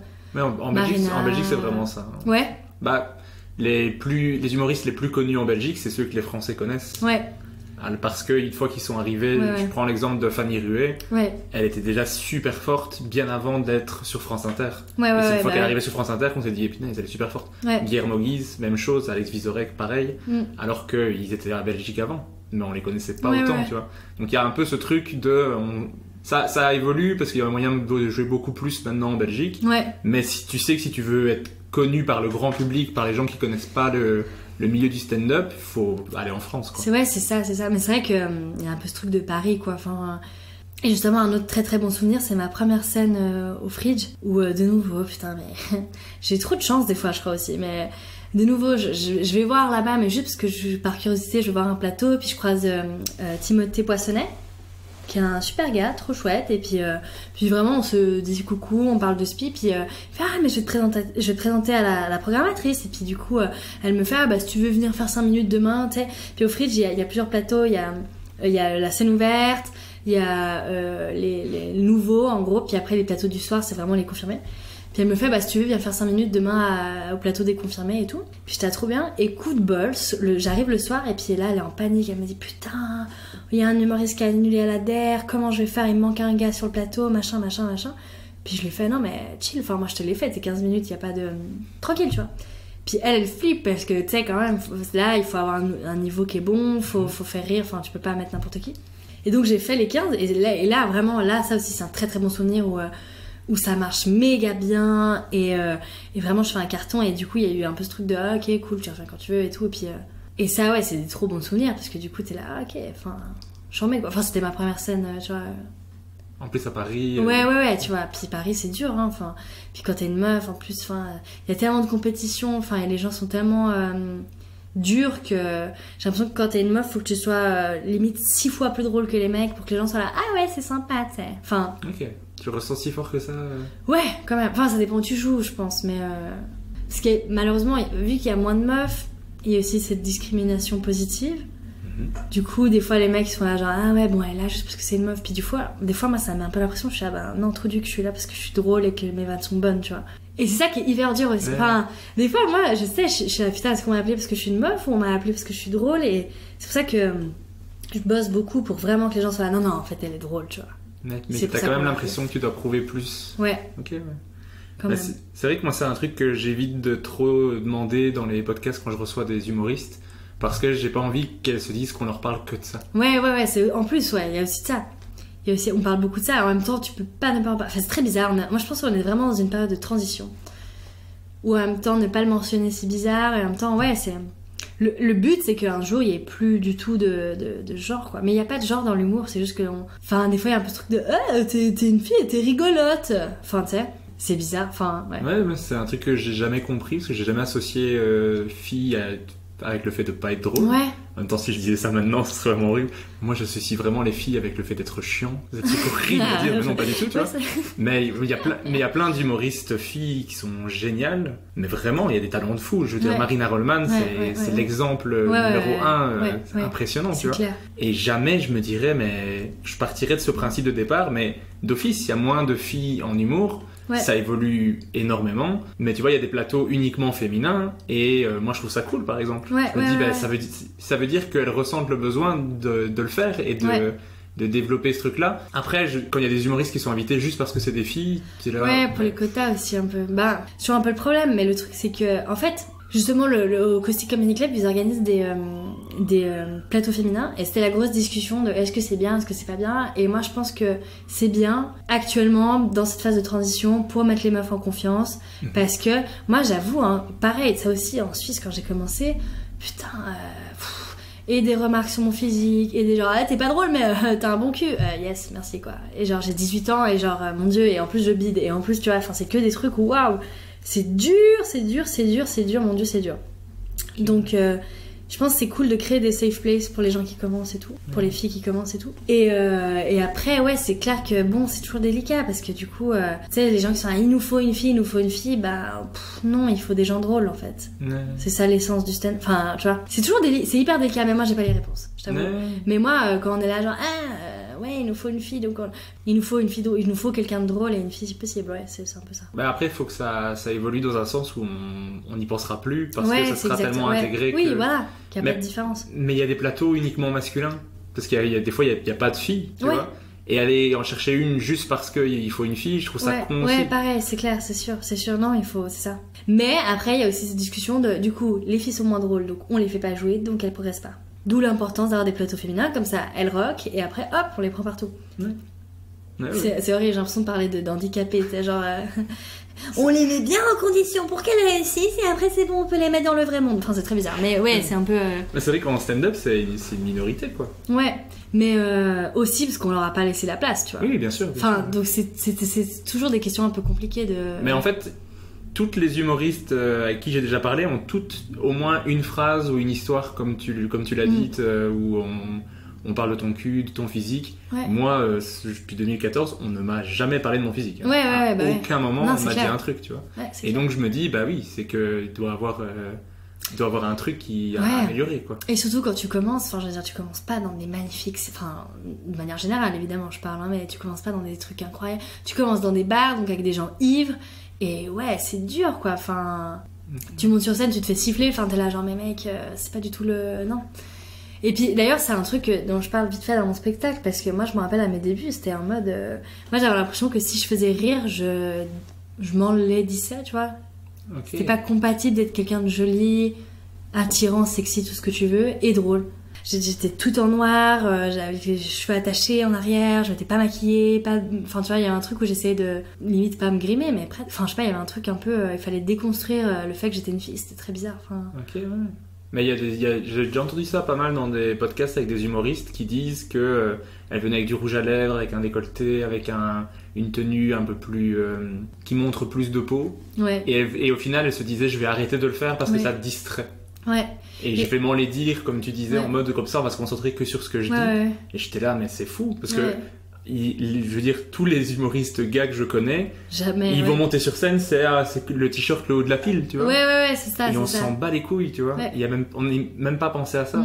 Moi, je vais y penser, c'est en mode, je prends un t-shirt dans lequel je me sens pas gros. C'est ma seule pensée. Oui, parce qu'en fait, tu as envie d'être à l'aise et tout ça. Et puis, mais même en plus, ce qui est horrible, c'est que, c'est con, mais genre, tu vois, le stand-up, c'est vachement quand même qui es-tu, ton identité, elle est hyper importante. Donc, lol, quoi. Moi, je m'habillais pas comme je m'habille. Et puis, même, je sais que Marina aussi, au début, apparemment, je l'ai pas connue à ses débuts, mais elle mettait des grosses lunettes. Limite, elle créait un personnage. Et moi, je pense que vraiment, mon personnage, je suis aussi passée par un personnage parce que j'avais besoin d'un personnage pour petit à petit le quitter et m'assumer sur scène comme je suis, quoi. Tu vois. C'était un peu un processus, J'osais pas me montrer comme je suis et comme féminine ou pas, tu vois. Je sais pas comment dire, il y avait un truc le personnage m'a aidé là-dedans aussi, de ouf. Okay. Ouais, donc il y a des trucs à déconstruire en plus que. C'est juste encore une fois plus simple pour les mecs. Tu dois pas penser à tout ça. Ouais. C'est fou. Mais du coup, tu l'as dit, t'es allé jouer à Paris. Je crois que la première fois, c'était en 2017 que t'es allé jouer à Paris. Ouais, à mon dieu, je suis allée très tôt. C'était tout début. J'étais même pas encore avec Joker, c'est le caustique, quoi. C'était genre ma 5e scène. C'était le Labo du Rire. Il y avait genre 8 personnes dans la salle. Ouais, c'était très, très approximatif. Mais bon, voilà. Ouais, c'était pas dingue. Mais est-ce que tu vois, toi, une différence entre les publics belges, français et suisses maintenant que t'as un peu joué un peu partout? En vrai, c'est super dur de dire parce que... Alors, en Suisse, j'ai l'impression que le stand-up fait pas encore vachement partie de la culture. Souvent, au caustique, les gens qui viennent, c'est... Alors après, je peux pas faire des généralités, c'est pas vrai. Des fois, il y a aussi des trentenaires, mais souvent, c'est des gens, des fois, qui ont jamais vu de stand-up, tu vois. Donc, qui découvrent complètement. Moi, ça m'est déjà arrivé que vraiment, ce soit un public en mode... Ouais, comme on disait avant, théâtre. Et moi, un délire, une fois ça m'est arrivé, vraiment j'étais à la moitié de mon spectacle et il y a vraiment quelqu'un qui fait « Bon on attend que ça commence, hein !» Et vraiment, et du coup j'étais obligée de rebondir dessus, je suis « Ah oui, non, parce que là c'était vraiment que la chauffe. Hein, après j'arrive avec des perruques et tout. » Non mais j'étais là, waouh, la violence. Mais ouais, non, donc c'est vrai que peut-être les Suisses connaissent moins le stand-up, au moins les codes. Tu vois, à Paris, j'ai l'impression qu'ils sont hyper vifs. Tu peux aller vite sur des trucs et tout. Mais après, de nouveau, ça dépend des comédie clubs. Tu vois, par exemple, le Barbès, moi, je trouve qu'ils sont hyper chauds, hyper cool. Il y a toujours une ambiance de dingue. Le Fridge, peut-être aussi parce que c'est plus centré. Du coup, il y a juste des touristes qui débarquent, machin. Les soirées sont hyper différentes d'une soirée à une autre. Ok. Et par rapport avec la Belgique? Et la Belgique, moi, à chaque fois, je kiffe trop. Je trouve les gens hyper chauds, hyper sympas, hyper cool. Donc ouais, mais tu vois, ce mois-ci, c'était hyper différent que le mois dernier. Ouais. Niveau ambiance. Je trouve que c'est dur de dire les Belges sont comme ça, mais de manière générale, ils sont cool, quoi. Les gens sont sympas. Si tu dis que c'est pas le cas, on est au-dessus du Kings, tu es en train de faire un podcast avec un Belge. Ouais, c'est vraiment... je me mettrais en danger, là. C'est compliqué. Mais ouais, en Belgique, j'ai l'impression que... En fait, c'est vraiment en évolution maintenant. Le stand-up, c'est maintenant que ça commence à être connu. Et quand tu vas faire les plateaux de stand-up, il y a vraiment des gens qui sont habitués à venir voir du stand-up. Ouais. Mais il y a beaucoup de gens que moi, quand je dis que je vais faire de la scène ou que je fais un podcast de stand-up, je dois expliquer déjà c'est quoi un podcast. Je dois expliquer parfois c'est quoi les stand-up. Donc je pense que en Suisse c'est pareil presque. Je pense que c'est plus ou moins la même chose. Je trouve qu'il y a vraiment des similitudes entre Belgique et Suisse, mais je sais pas à quel point c'est la même chose par rapport Belgique et Suisse. Est-ce qu'en Suisse tu peux jouer tous les soirs? Ouais, vite fait, ça dépend. Ouais, si tu cumules première partie, ça dépend un peu. T'as pas des plateaux genre tous les soirs ouverts à tout le monde, Donc non, c'est pas comme Paris où tu peux faire 3 plateaux par soir. C'est quand même différent. Mais en Belgique, tu commences à avoir moyen de jouer au minimum une fois par soir. Du lundi au vendredi, tu peux jouer du lundi au vendredi. Ouais. Après, nous, il n'y a pas beaucoup de plateaux, donc il faut quand même tourner les artistes et tout. Mais moi, je sais qu'en Suisse, je joue quand même presque tout le temps. Et dès que dans mon emploi du temps, j'ai moins de plateaux, je suis vas-y, je vais une semaine à Paris, je vais faire plein de plateaux. J'essaie d'organiser en fonction de ça aussi. En mai 2018, tu présentes ta première heure de spectacle, mais donc tu l'as dit tout à l'heure, dans un style plus théâtral, avec plutôt 4e mur. T'avais même 4 histoires séparées par un noir. Tu jouais avec le personnage de Sylvie, dont on a parlé tout à l'heure. Ça, c'était dans mon... Sylvie, ça, c'était ma toute première heure. Sylvie, c'était dans Toi-même, qui vient juste après que j'ai commencé... j'ai fait, donc c'est... Pardon, je t'ai interrompu. Non, c'est très bien, j'étais dans l'erreur, donc il faut que... J'ai fait vraiment, si tu veux, 1 heure, donc c'était quand je venais de commencer à travailler avec les filles du caustique.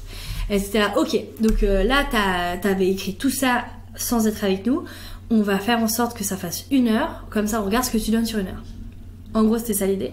Donc c'était mon matos à moi, machin. Et donc j'ai fait 15 minutes noir, 15 minutes noir, 15 minutes noir. Et puis c'était ok, trop cool, ça s'est bien passé. Enfin, j'ai joué devant tous mes potes, toute ma famille, machin, j'avais fait 2 dates. Et après, là on a commencé un vrai travail artistique de... là c'est après ça qu'on a commencé à faire des exercices de s'exprimer sur scène, arrêter de marcher partout et parler lentement. Parce que je parlais méga vite. Et c'est de là, d'un exercice, qu'est né le personnage de Sylvie. Parce qu'en fait, moi, ça me faisait trop marrer de parler à 2 à l'heure. Et en fait, en délirant à des répètes, je disais, putain, ça ferait trop un personnage un peu alcoolo. Et en fait, c'est né ce personnage. Okay. Avec qui j'ai fait ce spectacle, qui était donc le spectacle qui s'appelait Toi-même, que j'ai joué donc après, donc en 2018 aussi, à la suite, quoi. Et là, à la suite, il fallait quand même écrire, donc 1 an plus tard, quoi, en 2019, quand j'ai gagné Mange Sourire. Exact. Avec ce personnage où en fait c'était le perso et moi qui commençais vite fait un peu à faire des scènes où je parle, mais il y avait quand même un 4e mur, mais c'était presque du stand-up et tout ça. Et en gros, le message du spectacle, c'était dire adieu à son personnage et s'assumer sur scène, quoi. En gros, c'était ça. D'où le titre Toi-même, machin et tout. Mais c'était vachement cool, franchement, les gens, j'avais vraiment kiffé ce spectacle. Et puis après, arrivé le confinement, et après là, j'étais ok, on fait que du stand-up, on commence le vrai truc, quoi. Et comment t'as vécu tout confinement, arrêt de la scène, parce que t'étais dans un élan de ça commence à prendre et tout, et hop, on te bloque. Ouais, c'est ça qui a été dur, c'est que j'avais gagné Mange Sourire, je devais partir en tournée, j'avais les trucs machin, et en fait tout s'est arrêté très vite. Et je commençais à faire des belles scènes où ça marchait, tu vois, où c'était cool. Et donc non, c'était hyper dur parce que j'avais un peu l'impression que c'était le moment où j'allais pouvoir prouver des trucs et vraiment pouvoir développer mon jeu et tout, et en fait tout s'est arrêté, quoi. Du coup c'était dur, et donc c'est pour ça que j'avais cette pression de écris, fais ce que tu peux, et puis voilà. Pendant cette période-là, t'as tout réécrit ton spectacle. Ouais. Mais est-ce que ce spectacle, tu comptes le figer à un moment donné, ou tu veux le laisser en évolution? Bah là déjà, l'heure que j'ai écrit pendant le confinement, il doit rester genre honnêtement je pense même pas 10 minutes. Ok, ouais. Tu vois, ouais, en fait c'est ça, c'est que ça bosse, ça ouais, j'écris beaucoup. Bah en fait j'avais ce truc où je jouais tous les mois au caustique, et chaque mois mon objectif c'était d'avoir 10 nouvelles minutes que je calais quelque part, que je testais, puis je disais oh on teste machin, mais l'objectif 10 nouvelles minutes. Et donc si tu veux, tu fais le calcul, enfin je veux dire en quelques mois, enfin le spectacle était tout nouveau, enfin il y avait, et en fait c'est un peu le problème de ce spectacle, c'est que j'ai jamais figé les trucs. Et donc là, c'est pour ça que j'ai pris ce temps de partir 3 jours et vraiment faire le point, de me dire ok, qu'est-ce que je veux garder, où est-ce que je veux aller, et là en gros ce que tu as vu, je pense qu'il y a beaucoup de trucs qui vont rester, et puis ça va être juste de réorienter avec un propos et mettre un peu de sauce et du liant, et voilà. Et est-ce que tu penses mettre un titre au spectacle? Ouais, c'est l'objectif vraiment. En fait c'est ça, je pense que je vais faire ma résidence à Lyon, décembre, et janvier ça va sortir le titre, l'affiche et tout ça, quoi. Ok. Déjà des idées? Non, je sais pas trop. Je t'avoue pas du tout encore, parce que je suis tellement encore dans toujours ce putain de processus d'écriture, ça commence à me saouler. Je suis trop encore en recherche, mais non, je n'ai pas encore d'idée. Ok. Comment est-ce que tu écris? Est-ce que c'est je prends des notes et après à un moment donné je mets sur papier, ou t'es très papier? Comment tu fonctionnes un peu? Mais je suis trop multiple, parce que du coup, en plus là, en fait, j'ai l'impression que je discute beaucoup avec ma manager, tu vois, on parle beaucoup de moi, de qui je suis, pourquoi je suis comme ça, pourquoi est-ce que je suis un peu anxieuse, ah bah ça vient de là, machin. Donc très thérapeutique en fait. Et après de ça, c'est ok, mais pourquoi j'ai envie de parler de ça, pour qu'on comprenne ça et tout. Et donc il y a toutes les notes du quotidien, tu vois, que t'écris sur ton téléphone, machin. Je fais pas mal d'écriture automatique. Okay. J'essaye de me discipliner, c'est dur. J'essaye de faire quand même plusieurs fois par semaine, tu sais, genre des tranches de 10 minutes où j'écris ta automatique, où je me laisse porter un peu. Okay. Et après, il y a évidemment ce truc de retravailler les parties. Donc ça, c'est vraiment, je les répète, puis en improvisant, je trouve des nouvelles vannes, machin. Et après, il y a ce truc de, ok, j'ai envie de parler de ça. Et là, c'est vraiment scolaire devant ton ordi, ok, machin. Plus structuré, quoi. Mais donc c'est un peu un mélange de plein de formes. Faut trouver sa méthode à soi, de toute façon. Ouais. Moi j'ai pas de méthode, donc moi j'écris de temps en temps le matin quand je me réveille des notes. Ah, c'est bien ça. Et je me dis c'est de la merde. Enfin c'est tous les matins je me dis c'est nul. J'ai vraiment un truc de c'est nul. Ah. Et tu sais je regarde et à un moment donné je laisse ça de côté et je reviens dessus plusieurs mois après, je fais, il y a une idée là. Ouais. Mais sur le moment même, j'écris en me disant, je me dis vraiment tous les matins, c'est vraiment nul.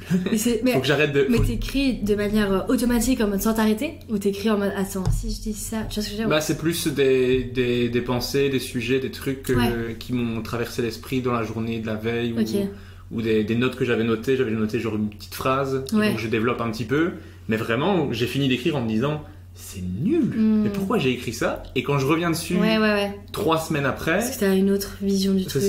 Faut un peu se dézoomer un petit peu et trouver des trucs. Il y a les 2 derniers sketchs que j'ai faits qui sont devenus des 10 minutes que je joue en plateau. C'est des trucs que je me suis dit au début, mais pourquoi j'écris ça? Ça n'a aucun intérêt. Et faut que je revienne dessus plus tard. Mais sur le moment même, je me juge énormément. Et ça, c'est le truc que je dois améliorer. Ça c'est... alors moi, pour ça, je peux pas t'aider parce que je suis un peu pareil que toi.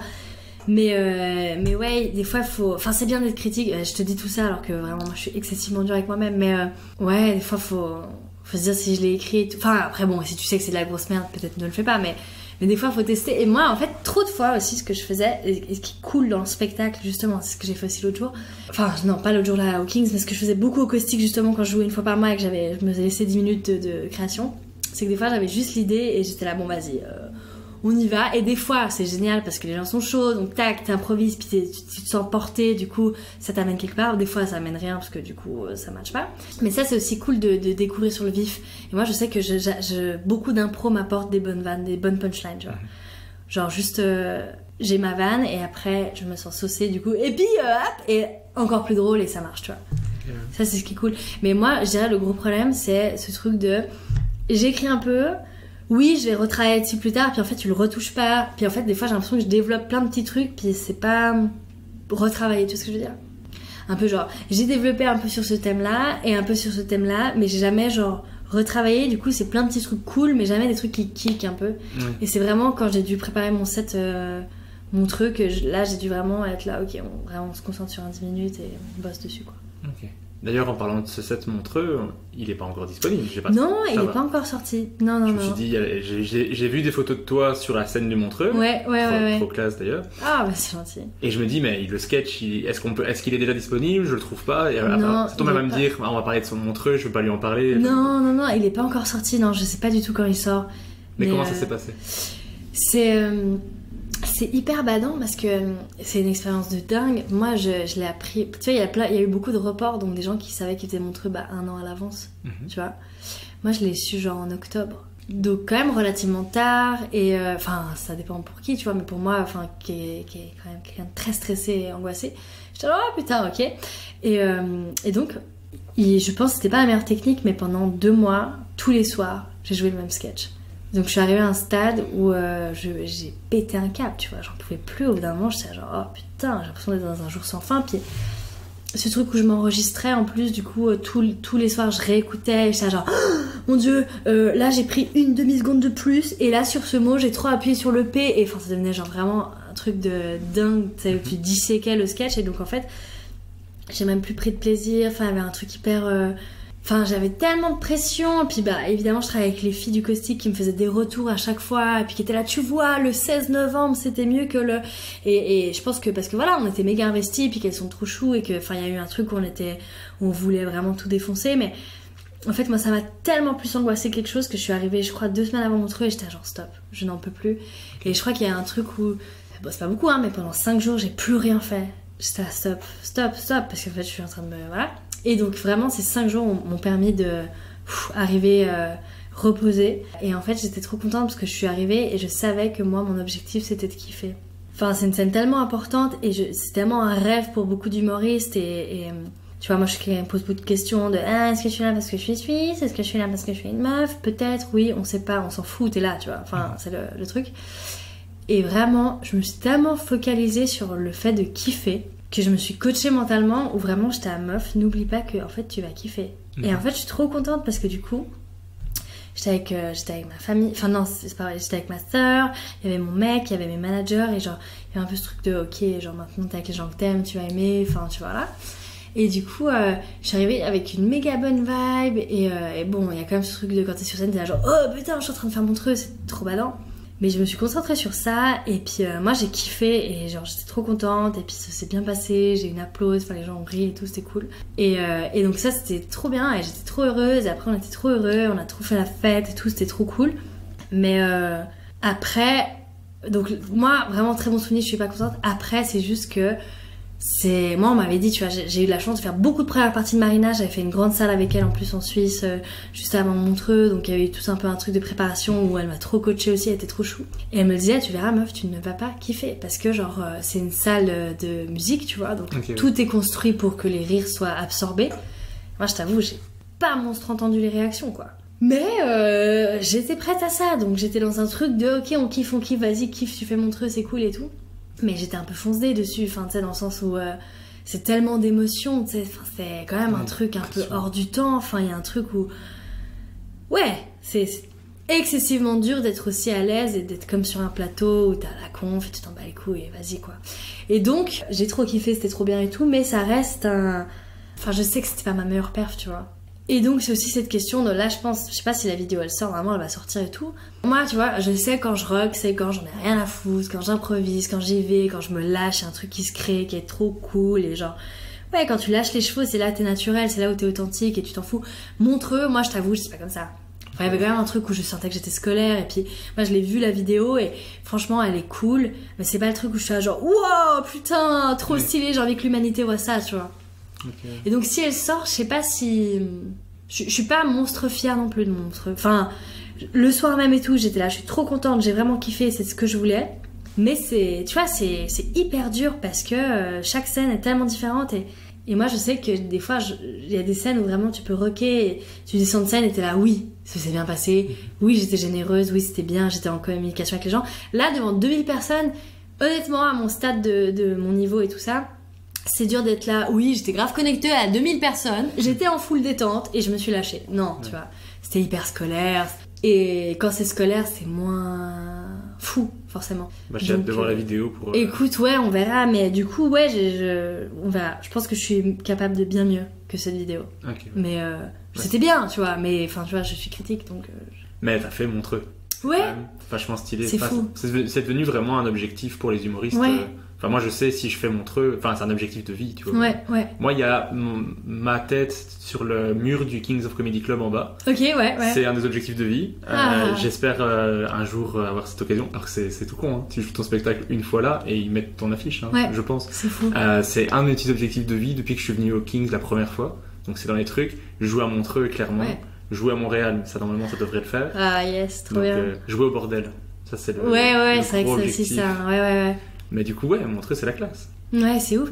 Mais tu sais que c'est horrible ce que je vais dire, mais je reviens à ce que je disais un peu, que j'étais un enfant gâté et tout, mais je sais pas si ça vient de là ou quoi, ou si c'est tous les humoristes comme ça, mais une fois que tu l'as fait, t'es là, ok. Oui. What's next? Enfin, le prochain. Je suis là, ok, mon prochain step, c'est avoir mon gala à Montreux, tu vois. Enfin, il y a un peu un truc, et je pense que c'est vraiment l'orientation que je vais prendre dans mon spectacle et ce dont j'ai envie de parler, c'est que putain de merde, on est tellement dur à être satisfait. Enfin, je sais pas si je parle pour tous les humoristes, mais j'ai l'impression qu'une fois que t'as un truc, t'es là genre ouais, mais bon, tu sais, je peux faire mieux. Enfin, tu vois, et j'ai l'impression qu'on veut toujours plus, toujours mieux, et puis c'est hyper dur de se satisfaire. Puis moi vraiment, j'ai fait Montreux, mais c'est pas inscrit dans mon cerveau, j'ai fait Montreux. Je sais pas comment dire. Ok, ouais. Ouais, c'est juste une fois que tu l'as atteint, c'est plus aussi big que ça avait l'air, quoi. Ouais, alors que tu vois, il y a 3 ans, tu m'aurais dit ça, j'aurais été là, mais ta gueule, j'aurais été trop contente et tout. Et là, et c'est en fait, et je pense, mais ça s'apprend en fait. Ce dont j'ai envie de parler, c'est que je crois qu'il faut apprendre à satisfaire des choses et à être fier de soi. C'est tellement dur, enfin, tu vois. Okay. Là, j'ai fait Montreux, mais je te dis quoi, ouais, c'était pas ouf, enfin, tu vois. Ouais. Enfin, mais j'ai l'impression qu'on est tous un peu pareil, mais tant mieux, c'est ce qui te fait avancer aussi, mais ouais. Moi, je me rappelle quand j'ai commencé stand-up, j'étais genre, mais putain, mais rien que jouer devant 3 bourrés dans un bar, mais c'est fou. J'ai osé monter. Ouais. Rien que ça. Moi, juste, j'ai parlé dans un micro, des gens m'ont entendu. Waouh, j'ai osé le faire. Et maintenant, t'as pas une applause, tu fais, oh putain, j'ai pas fait aussi bien que j'aurais pu. J'ai raté un mot. Raté un mot, c'est tout. Ouais, grave. Le public, il a kiffé, hein. C'est le plus important. Mais ouais, je comprends. Après, t'as aussi commencé à faire des chroniques radio, donc sur Couleur 3 en Suisse, comme tu l'as dit. Est-ce que ça te plaît, l'exercice de la chronique ? Alors, ouais, justement, la chronique. Alors, au début, pas du tout. Je le faisais parce que moi, je suis arrivée à Couleur 3 vraiment... c'était quand tout était fermé en fait, c'était pendant le 2e confinement. Je suis arrivée là-bas, donc c'était un peu une solution aussi juste pour travailler puis continuer à écrire. Puis non, j'étais méga stressée. Il y a un truc où t'as pas du tout les mêmes retours qu'en salle parce que t'as 3 personnes qui t'écoutent ou pas. Parce que des fois, moi je t'avoue, je fais mes chroniques, les autres chroniqueurs ils sont en train de checker leurs textes ou genre ils t'écoutent à moitié. Enfin, des fois, il y a un truc où t'es pas vraiment dans le moment présent avec les gens, j'ai l'impression. Et puis tout simplement, t'as pas de retour. Donc ouais, moi il y avait un truc où je prenais pas de plaisir, je me lâchais pas, puis j'étais vachement dans le à la virgule près parce que du coup je lis mon texte. Donc c'était pas... Ouais, ça se voyait que je m'amusais pas tant, tu vois. Et petit à petit, j'ai commencé à me détendre. Et puis j'ai commencé la matinale là en septembre où en fait c'était cool parce que c'était au début, donc avant que je fasse le truc des croquis-gauleries là de l'histoire de l'art, c'était raconte-moi une histoire. Donc en gros j'arrivais, j'étais genre putain les gars il m'est arrivé un truc de dingue machin. Et donc c'était même pas écrit, c'était à moitié improvisé machin, enfin voilà. Okay. Et c'était entre le storytelling, l'anecdote, enfin il y avait un truc où c'était pas non plus on recherchait pas le rire à la minute, enfin c'était un peu c'était hyper libre et donc ça m'a vachement détendue. Et j'ai remarqué que maintenant que donc je reviens en chronique, je suis beaucoup plus chill et je me marre plus et je m'en fous et voilà. Et là typique dans les croquis-gauleries, en tout cas j'ai fait que 4 épisodes donc c'est que le début, mais j'ai l'impression que je me marre vraiment. Et puis aussi le sujet m'intéresse plus parce que des fois il y a aussi la chronique, il y a ce truc de faut parler de l'actualité et tout, puis putain moi de parler du fait que l'essence, les prix ont augmenté, ça me fait pas vibrer, tu vois. Enfin il y a pas un truc où je me dis sans ça, enfin chacun a sa sensibilité, il y a des trucs qui te font rire, il y a des trucs que tu trouves plus facilement des sujets. Et en fait il y avait ça aussi, c'est que là pour les chroniques je passais 4 jours à trouver un sujet. J'étais non mais je sais pas si j'ai vraiment envie de parler de ça, enfin. Et du coup c'était chiant parce que le stress augmentait parce que j'ai toujours pas trouvé de sujet, alors que là avec les croquis-gauleries c'est vraiment genre je kiffe trop cet artiste, vas-y je parle de lui la semaine prochaine. Puis c'est facile, puis en plus j'ai un truc où tu verras quand ça va sortir, c'est vraiment genre biographie, l'œuvre, enfin donc c'est un peu toujours le même format. Du coup moi j'ai plus qu'à remplir les trous si tu veux, t'as déjà un schéma de rassurant, départ. Ouais. Puis c'est un truc qui me passionne, donc tu vois, forcément j'ai envie d'en parler, donc ça m'excite plus et je suis plus investie dans le propos, tu vois. Bah ouais, c'est beaucoup plus facile de parler d'un truc qui te passionne, c'est clair. Ouais. Moi j'ai enregistré ici un épisode où je réponds à des questions. Les questions qu'on me pose par rapport à moi, je suis en mode mais je sais pas quoi dire. Et après on me pose une question avec des autres humoristes, je suis là super à l'aise, aucun problème, parce que y a aucun problème, tu vois, je parle de trucs qui me passionnent, que c'est beaucoup plus facile de parler d'un truc que c'est pas toi en plus, t'as la pression, elle est pas sur toi. Donc je trouve ça, parler d'un truc qui te passionne, c'est juste trop facile, quoi. Ouais, c'est ça. Et puis en plus moi du coup je vais pas dire n'importe quoi, donc je fais quand même pas mal de recherches.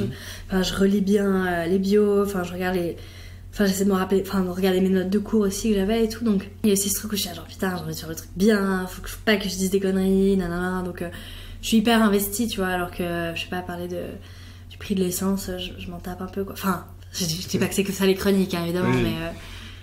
Et du coup, il y a des anciens profs à toi qui vont devoir entendre ces chroniques. Mais j'aimerais trop, je sais pas. Est-ce qu'ils sont encore vivants? C'est là la question. Non, mais écoute, on verra s'ils écoutent ça, mais j'aimerais bien... je sais pas si j'aimerais bien, mais ça me ferait trop kiffer, tu vois, que je sais pas, il y a un prof d'histoire de l'art que je suis putain, chambé, j'ai écouté. Bah ouais, mais même ça tombe, il y a peut-être même moyen que des profs utilisent ça dans leur classe, tu sais, en secondaire, parler avec des élèves, je sais pas si vous dites secondaire. Secondaire, je ne sais pas ce que c'est. Le collège-lycée. Le collège, ouais. C'est ça, ouais. Quand t'as quel âge? Attends. Oui, collège. Nous, secondaire, c'est de 12 à 18. Ah waouh, c'est flou pour moi. Non, nous, ça fait enfantine, primaire, cycle, collège, université. Ok, d'accord. Donc c'est cycle et collège. Ouais, secondaire. Ouais, voilà. Ok, ouais. Voilà, c'est le petit point éducation. Voilà, c'est ça. À chaque fois, c'est trop dur quand tu joues à l'étranger parce que t'as pas les... Ouais, c'est ça. Ok, ouais. Bah ça va. Pour la Suisse, je savais pas. Généralement, pour la France, je dis collège-lycée. Nous, c'est le secondaire. Mais tu sais qu'en plus, en Suisse, donc on a différentes régions qu'on appelle ça des cantons. Oui. Et dans chaque canton, ça change. Donc moi je joue à Lausanne, je dis le collège, ils sont là genre quoi, ici c'est le gymnase, là quoi, très bizarre, ouais. Ok, d'accord. Donc c'est nul. Donc je sais pas encore le placer partout en Suisse. Ouais, c'est ça. Okay. À Genève t'es bien. Ouais. À Genève je suis bien. Ouais. Je pensais jouer Genève justement. Super. Et toi depuis que t'as commencé le stand-up, donc genre 2016, 2017. Première scène c'était 2017, ouais. Ouais. Du coup, est-ce que tu constates vraiment une évolution? Parce que ça évolue vite, je pense. Est-ce que c'est comme en Belgique? Tu dis le stand-up de manière générale en Suisse, comment ça évolue? De ouf, je suis trop contente parce que déjà, première chose, il y a beaucoup plus de scènes. Tu vois, moi avant quand j'ai commencé, bah ouais, tu jouais moi je jouais une fois par mois. Okay. J'étais genre dans 3 semaines je vais faire 3000, enfin tu vois, c'était un peu le truc. Donc ça c'est ouf parce que comme on a dit, tu vois, il y a de plus en plus de scènes, de plus d'opportunités de jouer et donc ça trop bien. Ensuite, le Caustic avant il faisait que des spectacles genre le vendredi samedi. Maintenant il y a des scènes tous les soirs au Caustic. Cool. Alors c'est majoritairement des spectacles, mais du coup hop tu grattes une petite première partie, machin, enfin cool. Et ils font aussi des plateaux, il y a la stand-upeuse du coup qu'elles organisent. Et il y a ce plateau, il y a un autre plateau qui s'appelle Big Bang, qui est du coup un truc trop marrant où on t'impose des thèmes et tu dois écrire 10 minutes dessus. Ok. Donc ça c'est tous des trucs, bah ça te fait bosser quoi, normal. Et après, donc non seulement les filles du Caustic, elles se sont élargies, donc elles organisent même des plateaux dans d'autres bars, donc il y a quand même des rendez-vous mensuels qui sont réguliers. Et après, plein d'humoristes qui ont lancé leur propre plateau, donc en fait, ouais, tu joues beaucoup plus. Donc déjà, ça c'est ouf. Ensuite, moi quand j'ai commencé, j'étais vraiment la seule meuf, vraiment. Enfin, il y avait Marina, mais Marina, je veux dire, elle faisait pas des open mic dans des bars, tu vois. Enfin, il y avait un monde de différence. Donc on ne se voyait pas. Et là, il y a trop de meufs qui sont là, qui gèrent de ouf, qui sont drôles, et donc trop cool, ça fait plaisir. Et je pense notamment que c'est grâce à Stand-Upeuse. Et en plus, bah ouais, il y a plein de nouveaux artistes tout le temps, donc ouais, non, ça se développe de ouf. Ça se développe, vraiment, il y a plein de trucs, donc c'est cool. C'est cool. Et donc, s'il y a des humoristes qui veulent venir jouer en Suisse, où on doit aller? Il faut aller au Felicita, il faut m'écrire, écrivez-moi, venez. Ça marche. Mais c'est une fois par mois, donc il faut juste caler les dates. Non, sinon, enfin ça, je vais pas faire que de la pub pour moi. Non, il y a le Kémédi aussi qui est super, qui eux vraiment sont là depuis le tout début. C'est donc Kevin Ayer et Médine Soucy qui ont décidé de lancer ce plateau en fait, parce qu'il n'y avait pas de plateau, donc c'était vraiment les premiers à organiser ce plateau. Et c'était fou parce que bon, moi j'avais pas encore commencé donc j'ai jamais vu ça, mais de ce qu'on m'a dit, c'était vraiment ils ont lancé leur plateau, puis le premier soir il y avait genre la queue dans la rue qui faisait tout le tour du bloc, enfin c'était un truc de dingue quoi. Ouais, trop cool. Et donc eux vraiment les pionniers qui ont lancé ça en Suisse romande. Et puis sinon, de plateaux, après il y en a d'autres, quoi. Il y a les 4 coins, il y a plein de trucs. Enfin, en vrai, sur Instagram, tu trouves vite les autres plateaux qu'il y a, quoi. Enfin... Il y a le Chenille aussi. Le Chenille, ouais, à Lausanne. Donc ça, c'est cool. Mais là, tu peux leur demander, mais ils vont plus programmer des artistes qu'ils connaissent. Donc, Non, mais je veux dire aussi pour les gens qui veulent aller voir. Ah oui, aussi. qui veulent aller voir. Oui, c'est vrai qu'on parle pas que pour les humoristes, pardon. Mais ouais, le Chenille à Lausanne qui est vachement cool. Vraiment, ils ont fait un line-up. Ouais, beau line-up. Vraiment un beau boulot, la scène est super, donc ça, à Lausanne, c'est top. Le Caustic, évidemment, trop bien. Avec la possibilité de découvrir du coup plutôt des artistes sur 1 heure, donc c'est beaucoup plus immersif aussi, c'est cool. Ouais, cool. Je pense être revenu sur la majorité de ton parcours. Ouais, désolé si j'ai oublié des trucs. Non, vraiment, il se passe passer encore grand chose, donc... Non, c'est cool. J'ai 2 questions un peu générales sur l'humour avant le name dropping. C'est qu'est-ce que tu aimes le plus et qu'est-ce que tu aimes le moins dans le fait de faire de l'humour? Alors, on va commencer par ce que j'aime le plus. Ce que j'aime le plus, c'est quand t'es vraiment naturel et que tu sens que tu crées quelque chose d'unique. Enfin, j'aime trop l'heure de spectacle parce que t'as une liberté de dingue, t'as pas cette pression de il faut que je dégage la scène. Mais t'as ce truc de je vais où je veux. Bah, c'est ce qu'on disait un peu avant, tu vois, t'es hyper libre. Mais des fois, je sais pas, tu parles avec quelqu'un et moi ça m'arrive vraiment et les réactions des gens me font rire. Puis du coup je les vanne, puis du coup il y a un truc, puis t'as ce truc de ce sera plus jamais comme ça. Ce qu'on a vécu c'est unique et c'est fou et c'est l'instantané et c'est magnifique et c'est ce qui fait vivre. C'est l'art de la scène, tu vois, c'est l'art vivant et ça c'est trop la chance qu'on a de faire ce métier qui est ouf quoi. C'est pour ça qu'il faut absolument aller voir le spectacle en vrai. Ouais, de ouf, mais vraiment. Acheter le DVD après, ouais, d'accord, j'adore les captations. Mais voir un spectacle en vrai, c'est pas la même chose, quoi. Puis il y a une ambiance, tu le sens, enfin il y a un truc qui est unique. Et moi, c'est un peu... Enfin, dans mon spectacle, je parle un peu des réseaux sociaux et tout, et à quel point ça me fait peur, et à quel point j'ai l'impression qu'on vit plus. On vit plus des vrais moments. Là, tu vois, pour moi, on vient... Là, pendant ce qu'on est en train d'enregistrer, on vit un vrai moment d'échange, de... Tu vois, on n'est pas sur le téléphone, on n'est pas en train de... Enfin... Oui, c'est vrai, genre c'est des moments de vie, 2 heures où je lâche mon téléphone, c'est pas souvent sur la journée. Ouais, c'est ça. Enfin, tu vois... Et donc là, c'est pendant le spectacle, après il y a toujours des trucs qui sortent leur téléphone, mais quand vraiment t'es connecté avec les gens et tu vis un moment, et ça c'est des tranches de vie, tu vois ce que je veux dire un peu. Ouais. C'est cool, ça je trouve dingue. Donc ça, c'est ce que j'aime beaucoup. Ce que j'aime le moins, c'est ce truc où tu joues un sketch le lundi, t'es trop bien, t'es trop contente, nanana, tu le rejoues le mardi et bide, ultime. Y a rien qui va, le rythme est mauvais, tu fourches sur 3 mots, tu fais une interaction, la personne elle se braque, elle t'insulte, enfin voilà, ça c'est ce qui est hyper violent avec ce métier. Et puis ce truc de... J'ai l'impression qu'il faut constamment faire ses preuves aussi, enfin... C'est pas comme un film où c'est bon, c'est dans la boîte, et puis le film il sort et les gens sont là, bravo, c'est génial. Là vraiment, il y a des gens, enfin en tout cas moi je suis à un stade de ma carrière où mes performances elles peuvent de ouf encore osciller entre bien et moins bien. Du coup je pense qu'il y a des gens, ils me voient, ils sont alors putain la meuf elle est trop surcotée quoi, enfin trop nulle. Ouais, c'est vrai que ce truc des fois tu peux avoir un public qui te voit le lundi et ils se disent mais c'est le meilleur, et un public qui te voit le mardi, ils disent ce gars est complètement à chier, et c'est le même sketch des fois, et ça c'est compliqué. Très dur, ou je sais pas, c'est comme par hasard, la fois où il y a tes potes qui viennent te voir, ou la fois où il y a un tel dans la salle, machin. Ça marche pas, ça c'était à côté, t'es pas bien, t'es stressé donc tu vas trop vite, tu te répètes, enfin ouais, après c'est toi qui te gères aussi, hein, mais c'est pas que le public, hein, je suis pas en train de dire ça, mais des facteurs qui font que ça se passe pas bien, et c'est ça qui est trop chiant, c'est que c'est voilà que tu viens de rompre, que tu viens de vomir, il s'est passé ci ça, il faut que tu sois bon, il faut que tu sois comme ça, c'est aussi ce truc de il faut que tu sois toujours toi-même, mais toi-même bien, tu vois. Il y a un peu un truc la meilleure version de toi-même sur scène, devant des gens qui te fixent et te jugent. Ils doivent pas voir que t'es fatigué, ils doivent pas savoir que t'es saoulé, ils doivent pas savoir que t'es triste, enfin il y a un peu un truc des fois où t'es là genre mais j'ai pas envie de faire ça, enfin je comprends. Et qu'est-ce qu'on pourrait te souhaiter pour la suite de ta carrière? Je pense c'est que je sois trop contente de mon heure de spectacle et que les gens soient contents de mon heure de spectacle, parce que j'ai vraiment eu ce truc de c'est cool, j'arrive à bien fonctionner sur des 10 minutes, pas tous les soirs mais il y a des soirs où ça marche très bien, mais l'heure de spectacle c'est tellement dur, mon Dieu, d'être captivante pendant 1 heure, drôle, intelligente et tout ça, et en même temps il y a un message, en même temps c'est touchant, et en même temps tu vois, enfin la recette un peu parfaite, j'aimerais bien la trouver. Je sais pas si ça se trouve vraiment en fait, mais tendre vers une bonne recette. Je sais pas, parce qu'il y a des spectacles que tu vois, tu te dis le spectacle est parfait. Peut-être que après c'est la vision publique et la vision de toi-même avec ton spectacle. C'est pas la même chose, tu vois. Mais c'est un peu le message, c'est un peu apprendre à se satisfaire et à être content de soi et fier. Parce qu'on a le droit d'être fier. Tu sais, des fois, moi, des fois, j'ai l'impression que je dois m'excuser d'avoir fait des trucs bien. Tu sais, je suis là, genre, non, mais c'était bien, mais. Le mais derrière. Ouais, toujours. Puis c'est trop dommage, en fait. Ouais, ok, je te le souhaite. Merci. Moi j'aime beaucoup le spectacle déjà maintenant, donc s'il évolue encore, ça va être cool. Et toi alors, c'est quoi qu'on peut te souhaiter du coup? Voilà. Parce qu'on a parlé que de moi là, c'est horrible, j'ai l'impression qu'on vraiment c'est très... Moi j'étais bien là.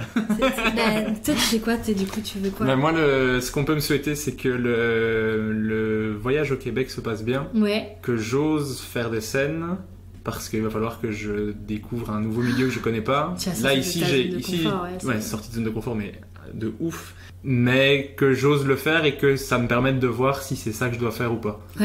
Que je me donne ce truc là de me dire je vais faire du stand-up, vraiment avoir une vraie vie de stand-upper, est-ce que c'est pour moi ou pas, et qu'après je sache, parce que pour le moment je suis dans un truc de je fais ça quand j'ai le temps, mais je travaille le soir, donc j'ai un autre boulot, je suis prof, mais en même temps je suis stand-upper, tu vois, est-ce que c'est pour moi, c'est ça, tu bosses à côté, moi je bosse tous les soirs, sauf le jeudi soir et le samedi soir où je joue, et maintenant j'arrive à jouer tous les jeudis et presque tous les samedis aussi, et du coup tous les autres soirs je travaille, donc je ne sais pas en fait, est-ce que c'est fait pour moi, est-ce que j'en suis capable, est-ce que je pourrais remplir des salles, machin, est-ce que je suis capable d'écrire des nouveaux trucs aussi, tu vois. C'est clair. Et le Québec, ça va être... risque énorme, quoi. Et le Québec, en plus, c'est la cour des grands, tu vois. Il y a du niveau, donc je vais me confronter à du haut niveau, quoi. Mais c'est dingue, je trouve que tu fasses ça, quoi. Ouais, mais ça fait 12 ans que je retarde le truc, hein. De base, je voulais faire ça quand j'avais 18, tu vois. Ah ouais? Ouais, mais en fait, j'ai toujours voulu faire l'École nationale de l'humour à Montréal. Ouais, ok. Mais c'est tellement cher. Après, quelqu'un de bon en économie aurait pu se dire je vais économiser, trouver un truc. Moi, ça n'a pas été vraiment ça. J'ai plus profité de ma vie comme elle venait. Du coup, j'ai jamais fait, mais j'ai jamais même joué au Québec. Je suis allé 2 fois au Québec. J'ai même pas essayé de faire une scène, tu vois. Parce que j'ai trop peur, tu vois. Et du coup, là, je me lance parce qu'en fait, le PVT, tu peux le faire jusqu'à tes 30 ans. Et j'ai 30 ans en mars l'année prochaine. Donc c'est la dernière année. Attends, PVT, pardon. PVT, c'est un permis vacances-travail. Ok. Ce qui te permet de travailler sur le territoire et de vivre là-bas. Un an. Je savais pas là. Non, c'est rien. Et du coup, j'ai jusqu'à mes 30 ans. Donc c'est la dernière année que je peux le faire en fait. Ok. Et du coup, là, j'ai plus le choix. Bah putain, heureusement. Enfin, je veux dire, heureusement que tu vois, c'était pas jusqu'à tes 65 ans, sinon t'aurais. Tu vois, oui, j'aurais pu retarder encore. T'aurais pu retarder. Non, mais c'est ouf. Non, mais à part ça, c'est un courage de dingue. Mais moi, vraiment, ça, j'admire. Parce que tu sais, aussi, moi, j'ai l'impression que malgré les débuts qui étaient très difficiles, j'ai eu cette chance de. Bon, j'ai quand même continué pendant longtemps mes études en parallèle. Je viens de les finir. Donc il y a des moments où c'était très chaud de faire les deux en même temps. Mais tu vois, j'étais pas lancée dans la vie professionnelle. Moi, j'ai des potes. Ils ont 30 ans passés, ils gagnaient très très bien leur vie et ils se sont dit allez j'arrête tout, je fais du stand-up et je suis là genre heureusement que j'ai pas été dans ton cas de figure parce que je sais pas si j'aurais eu les couilles de le faire, tu vois, enfin je sais pas si j'aurais osé faire ça et je trouve ouf que tu dises bon bah vas-y maintenant je me bats 1 an et on va voir. Bah je me souhaite que j'y arrive. Après ça tombe, j'y vais 2 semaines et je reprends l'avion dans l'autre sens, hein. C'est possible aussi. Faut que tu prennes un one way ticket, enfin... Bah c'est ça, j'ai pris qu'un aller simple mais j'ai mon logement pour le premier mois, pour le moment. Après, je ne sais pas. Mais je sais pas ce que je vais faire. C'est génial, mais c'est très très stressant. Parce que c'est vraiment une sortie de zone de confort ici, j'ai une maison, j'ai une copine, j'ai un travail où je suis nommé depuis plusieurs années, donc ça veut dire que le boulot, il est à moi. Tous les ans, j'arrive en septembre, je sais que j'ai mes heures, j'ai mes classes, j'ai mes trucs, j'ai mes cours qui sont prêts. Après, je modifie des trucs. Je sais même pas pourquoi je me justifie en mode je veux montrer que je suis quand même un bon prof. Tous les ans je reprépare des cours, tout le monde s'en fout. Mais du coup c'est beaucoup plus facile. Je sais que j'arrive en septembre, j'ai tel local, tel truc, enfin tout installé, est quoi, t'es bien. Zone de confort de ouf quoi.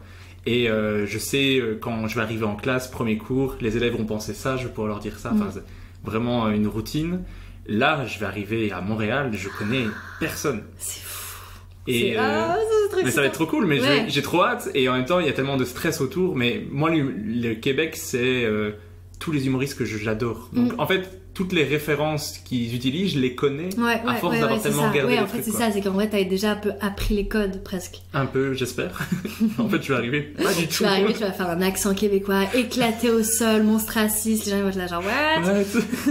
Ils vont se dire en fait en Belgique vous connaissez pas le stand-up en fait. Si ça fait quelque chose. J'ai un podcast. Donc voilà, donc c'est ça qu'on peut me souhaiter. Ok, bah trop bien, je te le souhaite, mais c'est trop ouf, j'ai trop hâte que tu me racontes ce qui sera arrivé là-bas et... Moi je suis jamais allée, je vais cet été parce que du coup cool. du coup j'ai gagné Manche Sourire et la tournée a été décalée 3000 fois et donc là les récompenses c'était jouer en Belgique et en France et au Canada et du coup je vais y aller cet été. Okay. Mais je suis aussi un peu dans l'optique de vas-y je vais partir peut-être plus longtemps pour essayer de voir des trucs à Montréal, machin et tout. Tu vas jouer c'est à Comédia? Ouais, c'est ça. Cool. C'est ça, mais j'ai encore aucune info et tout, mais pareil, je trouve ça trop excitant, c'est trop cool. Non, mais c'est génial, le Québec, c'est le meilleur endroit. Mais toi, en plus, ce qui est ouf, c'est que tu vas vraiment partir dans l'optique du stand-up, donc il y a vraiment ce truc de... Tu vas faire que ça, quoi. Bah, en journée, tu vas devoir travailler pour payer des factures, mais... Oui. Mais ouais, c'est l'objectif. Enfin, j'espère vraiment y arriver. Voilà, tu vois la panique et c'est un mélange. Il y a à chaque fois que je en parle, j'ai une vague d'enthousiasme et une vague de stress mélangée, donc ça fait un truc bizarre. Ouais, mais tu m'étonnes, c'est tellement énorme, c'est fou, mais de toute façon, quoi qu'il arrive, ça va t'apporter quelque chose, tu vois. Oh là là, c'est si cliché ce que j'ai dit. Non mais, c'est vrai, tu vois, quoi qu'il arrive, je veux dire, humainement tu vas grandir, artistiquement forcément aussi, tu vois. Enfin, je veux dire, ça qui est génial, enfin, c'est trop bien. Ah bon, bah c'est ce que tout le monde me dit. Mais pour les gens c'est facile, tu vois, c'est pas eux qui partent. Allez, vas-y, ça va être cool. Mais revenons-en à toi. Avec le name dropping, on va conclure avec ça. Allez. Donc ici je vais te demander de me donner un humoriste. Tu peux partir sur un Suisse, un Québécois, un Français, un Allemand, ce que tu veux. Mais tu dois te limiter à chaque fois à une personne pour chaque catégorie. Oh mon dieu, ok. L'humoriste le plus sympa que tu as rencontré. Attends, il faut que je réfléchisse. Oh mon dieu, attends. Le mec le plus... Ah putain oui, j'ai eu un méga coup de cœur là, mais incroyable. C'est Laura Demange, elle est tellement chou cette meuf.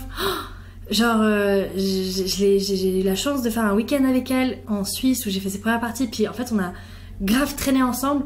Genre on s'est fait un brunch et tout, et on a trop parlé et tout, et j'étais là genre waouh, j'ai trop envie qu'on soit meilleures copines pour toujours. Mais non, trop chouette, j'ai vraiment beaucoup aimé cette personne, trop chouette, bonne vibe. Ok. L'humoriste qui t'inspire ou qui t'a inspiré le plus? Bah, je pense quand même, je dirais Marina Rollman, parce que forcément, en plus, elle est genevoise comme moi. Enfin, ouais, c'est une femme, donc il y a des trucs où je me retrouve. Et puis, ouais, je crois que vraiment, ce que je disais au début du podcast, la bienveillance de « Ah, mais vas-y, prends ma première partie », il y a un truc où j'étais genre « Ah, mais c'est ouf, quoi, tu peux être au sommet et être genre tellement bienveillant. » Et ouais, donc Marina m'inspire beaucoup. Ah, je comprends. Après, il y a toujours ce truc de « Ah, ouais, tu fais trop du Marina Rollman parce que t'es une fille, puis que tu parles vite, puis que t'es genevoise. » Enfin, mais donc, elle m'inspire, mais je ne fais pas du Marina, je précise. Non, pas du tout. Non, vraiment pas. J'espère pas. Mais de toute façon, quand t'es une humoriste, t'es soit de Blanche Gardin, soit de Marina Rollman. Donc à un moment donné, non. Et on dit jamais ça aux gars, alors qu'il y a plein de gars qui pour le coup miment des façons de parler. Ouais, des Farid, des Roman Fressinet. Ouais. Après, t'es influencé quand même. Je veux dire, les filles sont influencées plus peut-être par les filles, les garçons plus par les garçons. Puis c'est con. Puis enfin, je veux dire évidemment que ma manière de parler se rapproche plus de Marina que d'un mec qui a une voix de baryton. Tu vois, enfin, je veux dire oui. Puis on parle les deux vite. Puis enfin voilà. Oui, mais c'est pas. Non, franchement, je vois pas de similitude. Trop bien. Entre les deux. L'humoriste qui pour toi écrit le mieux. Oh my god, Thomas Wiesel. Je vais parler que de Suisse en fait. Ah, c'est très bien. Thomas, il est fou ce mec. Il est fou, Thomas. C'est un fou. Enfin, moi j'ai fait beaucoup de ses premières parties et c'est vraiment genre on va quelque part et le mec, genre jusqu'au moment où il monte sur scène, il est avec son petit carnet, il écrit des vannes sur le lieu et il arrive et il te fait genre 25 minutes de blagues qu'il vient d'écrire à l'instant et genre ça marche et c'est un carton et c'est trop fort. Et non, Thomas c'est un génie. Thomas, ouais, c'est.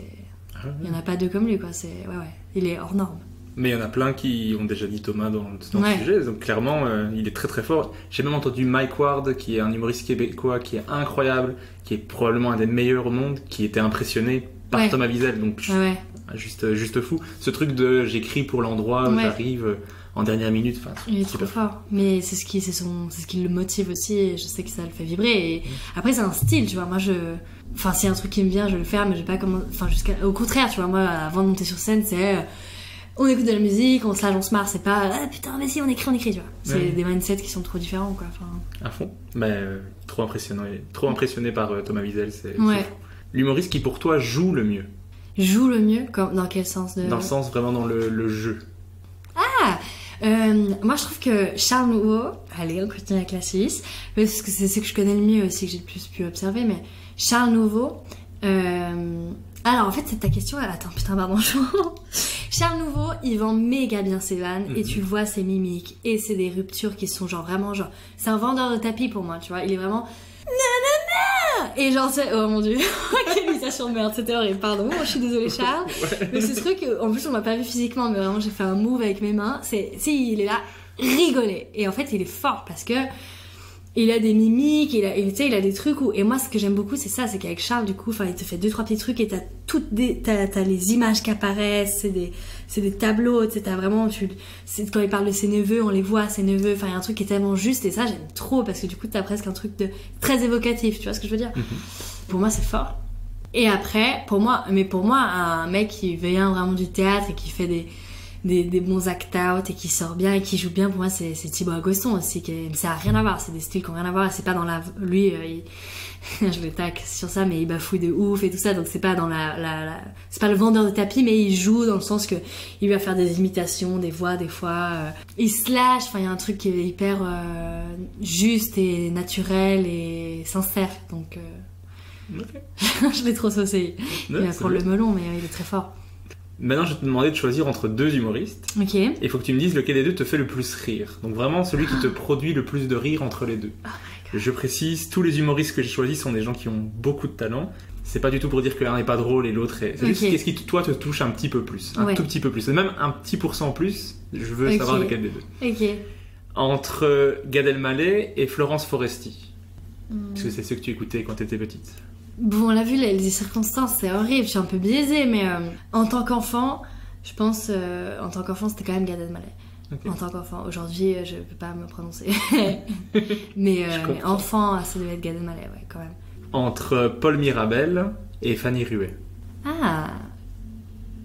Je crois quand même Paul Mirabel, ouais. Je dois me justifier ou je peux juste... Tu peux, si tu veux. Pourquoi Paul Mirabel ? Peut-être parce que il a un truc moins froid. Enfin, je sais pas comment dire. J'aime beaucoup Fanny Ruet, mais je trouve que des fois, il y a un truc un peu dark et froid, peut-être.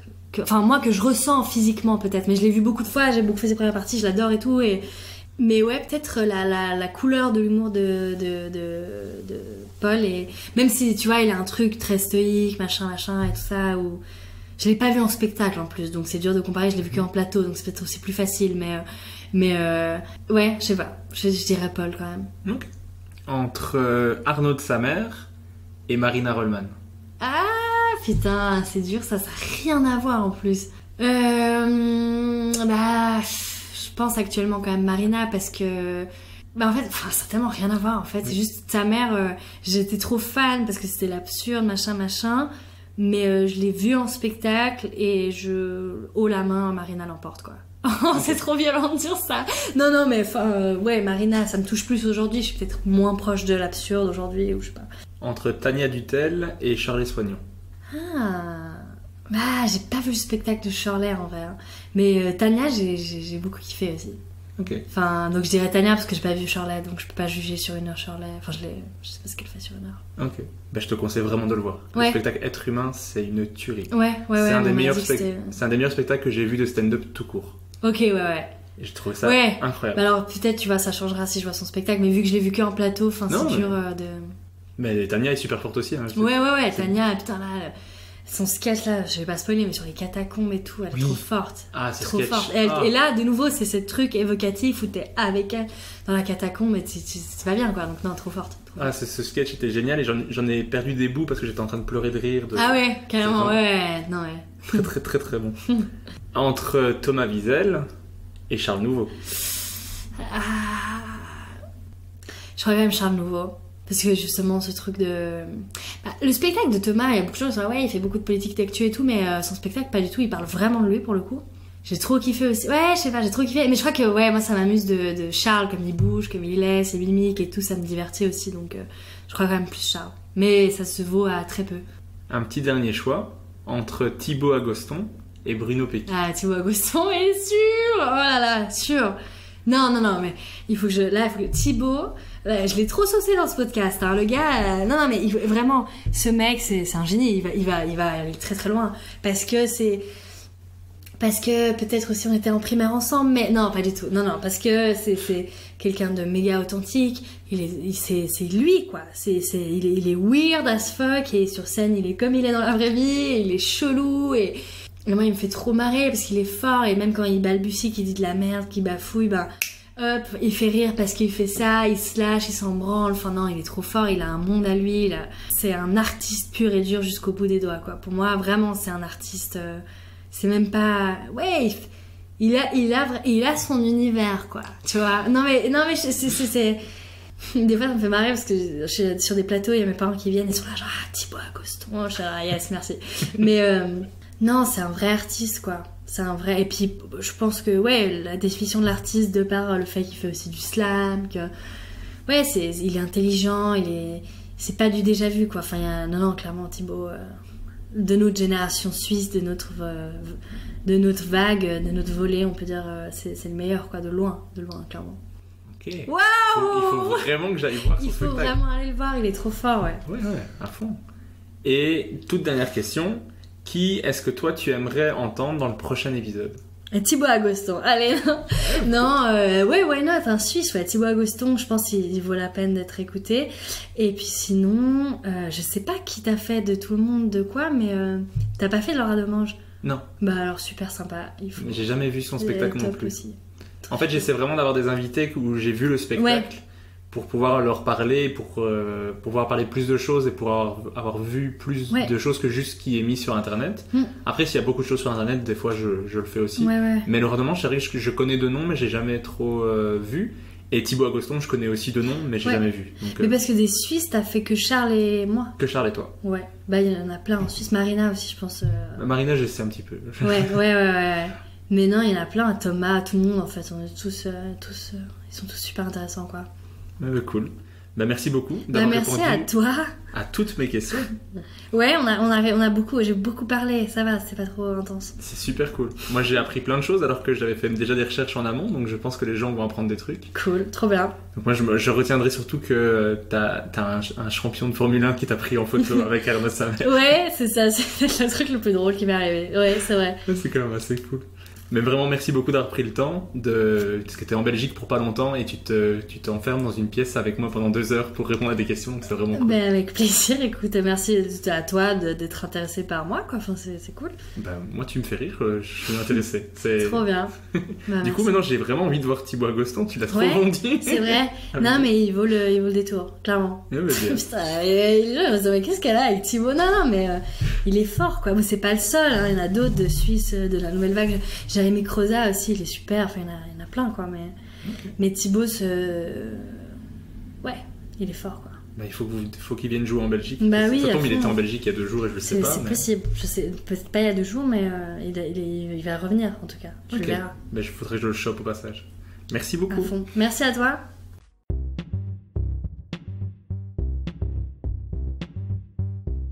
Merci d'avoir écouté Humeur Humoristique. N'hésitez pas à donner votre avis, à vous abonner et à le partager autour de vous. Si vous avez détesté, écoutez le suivant. Il sera mieux. Bisous.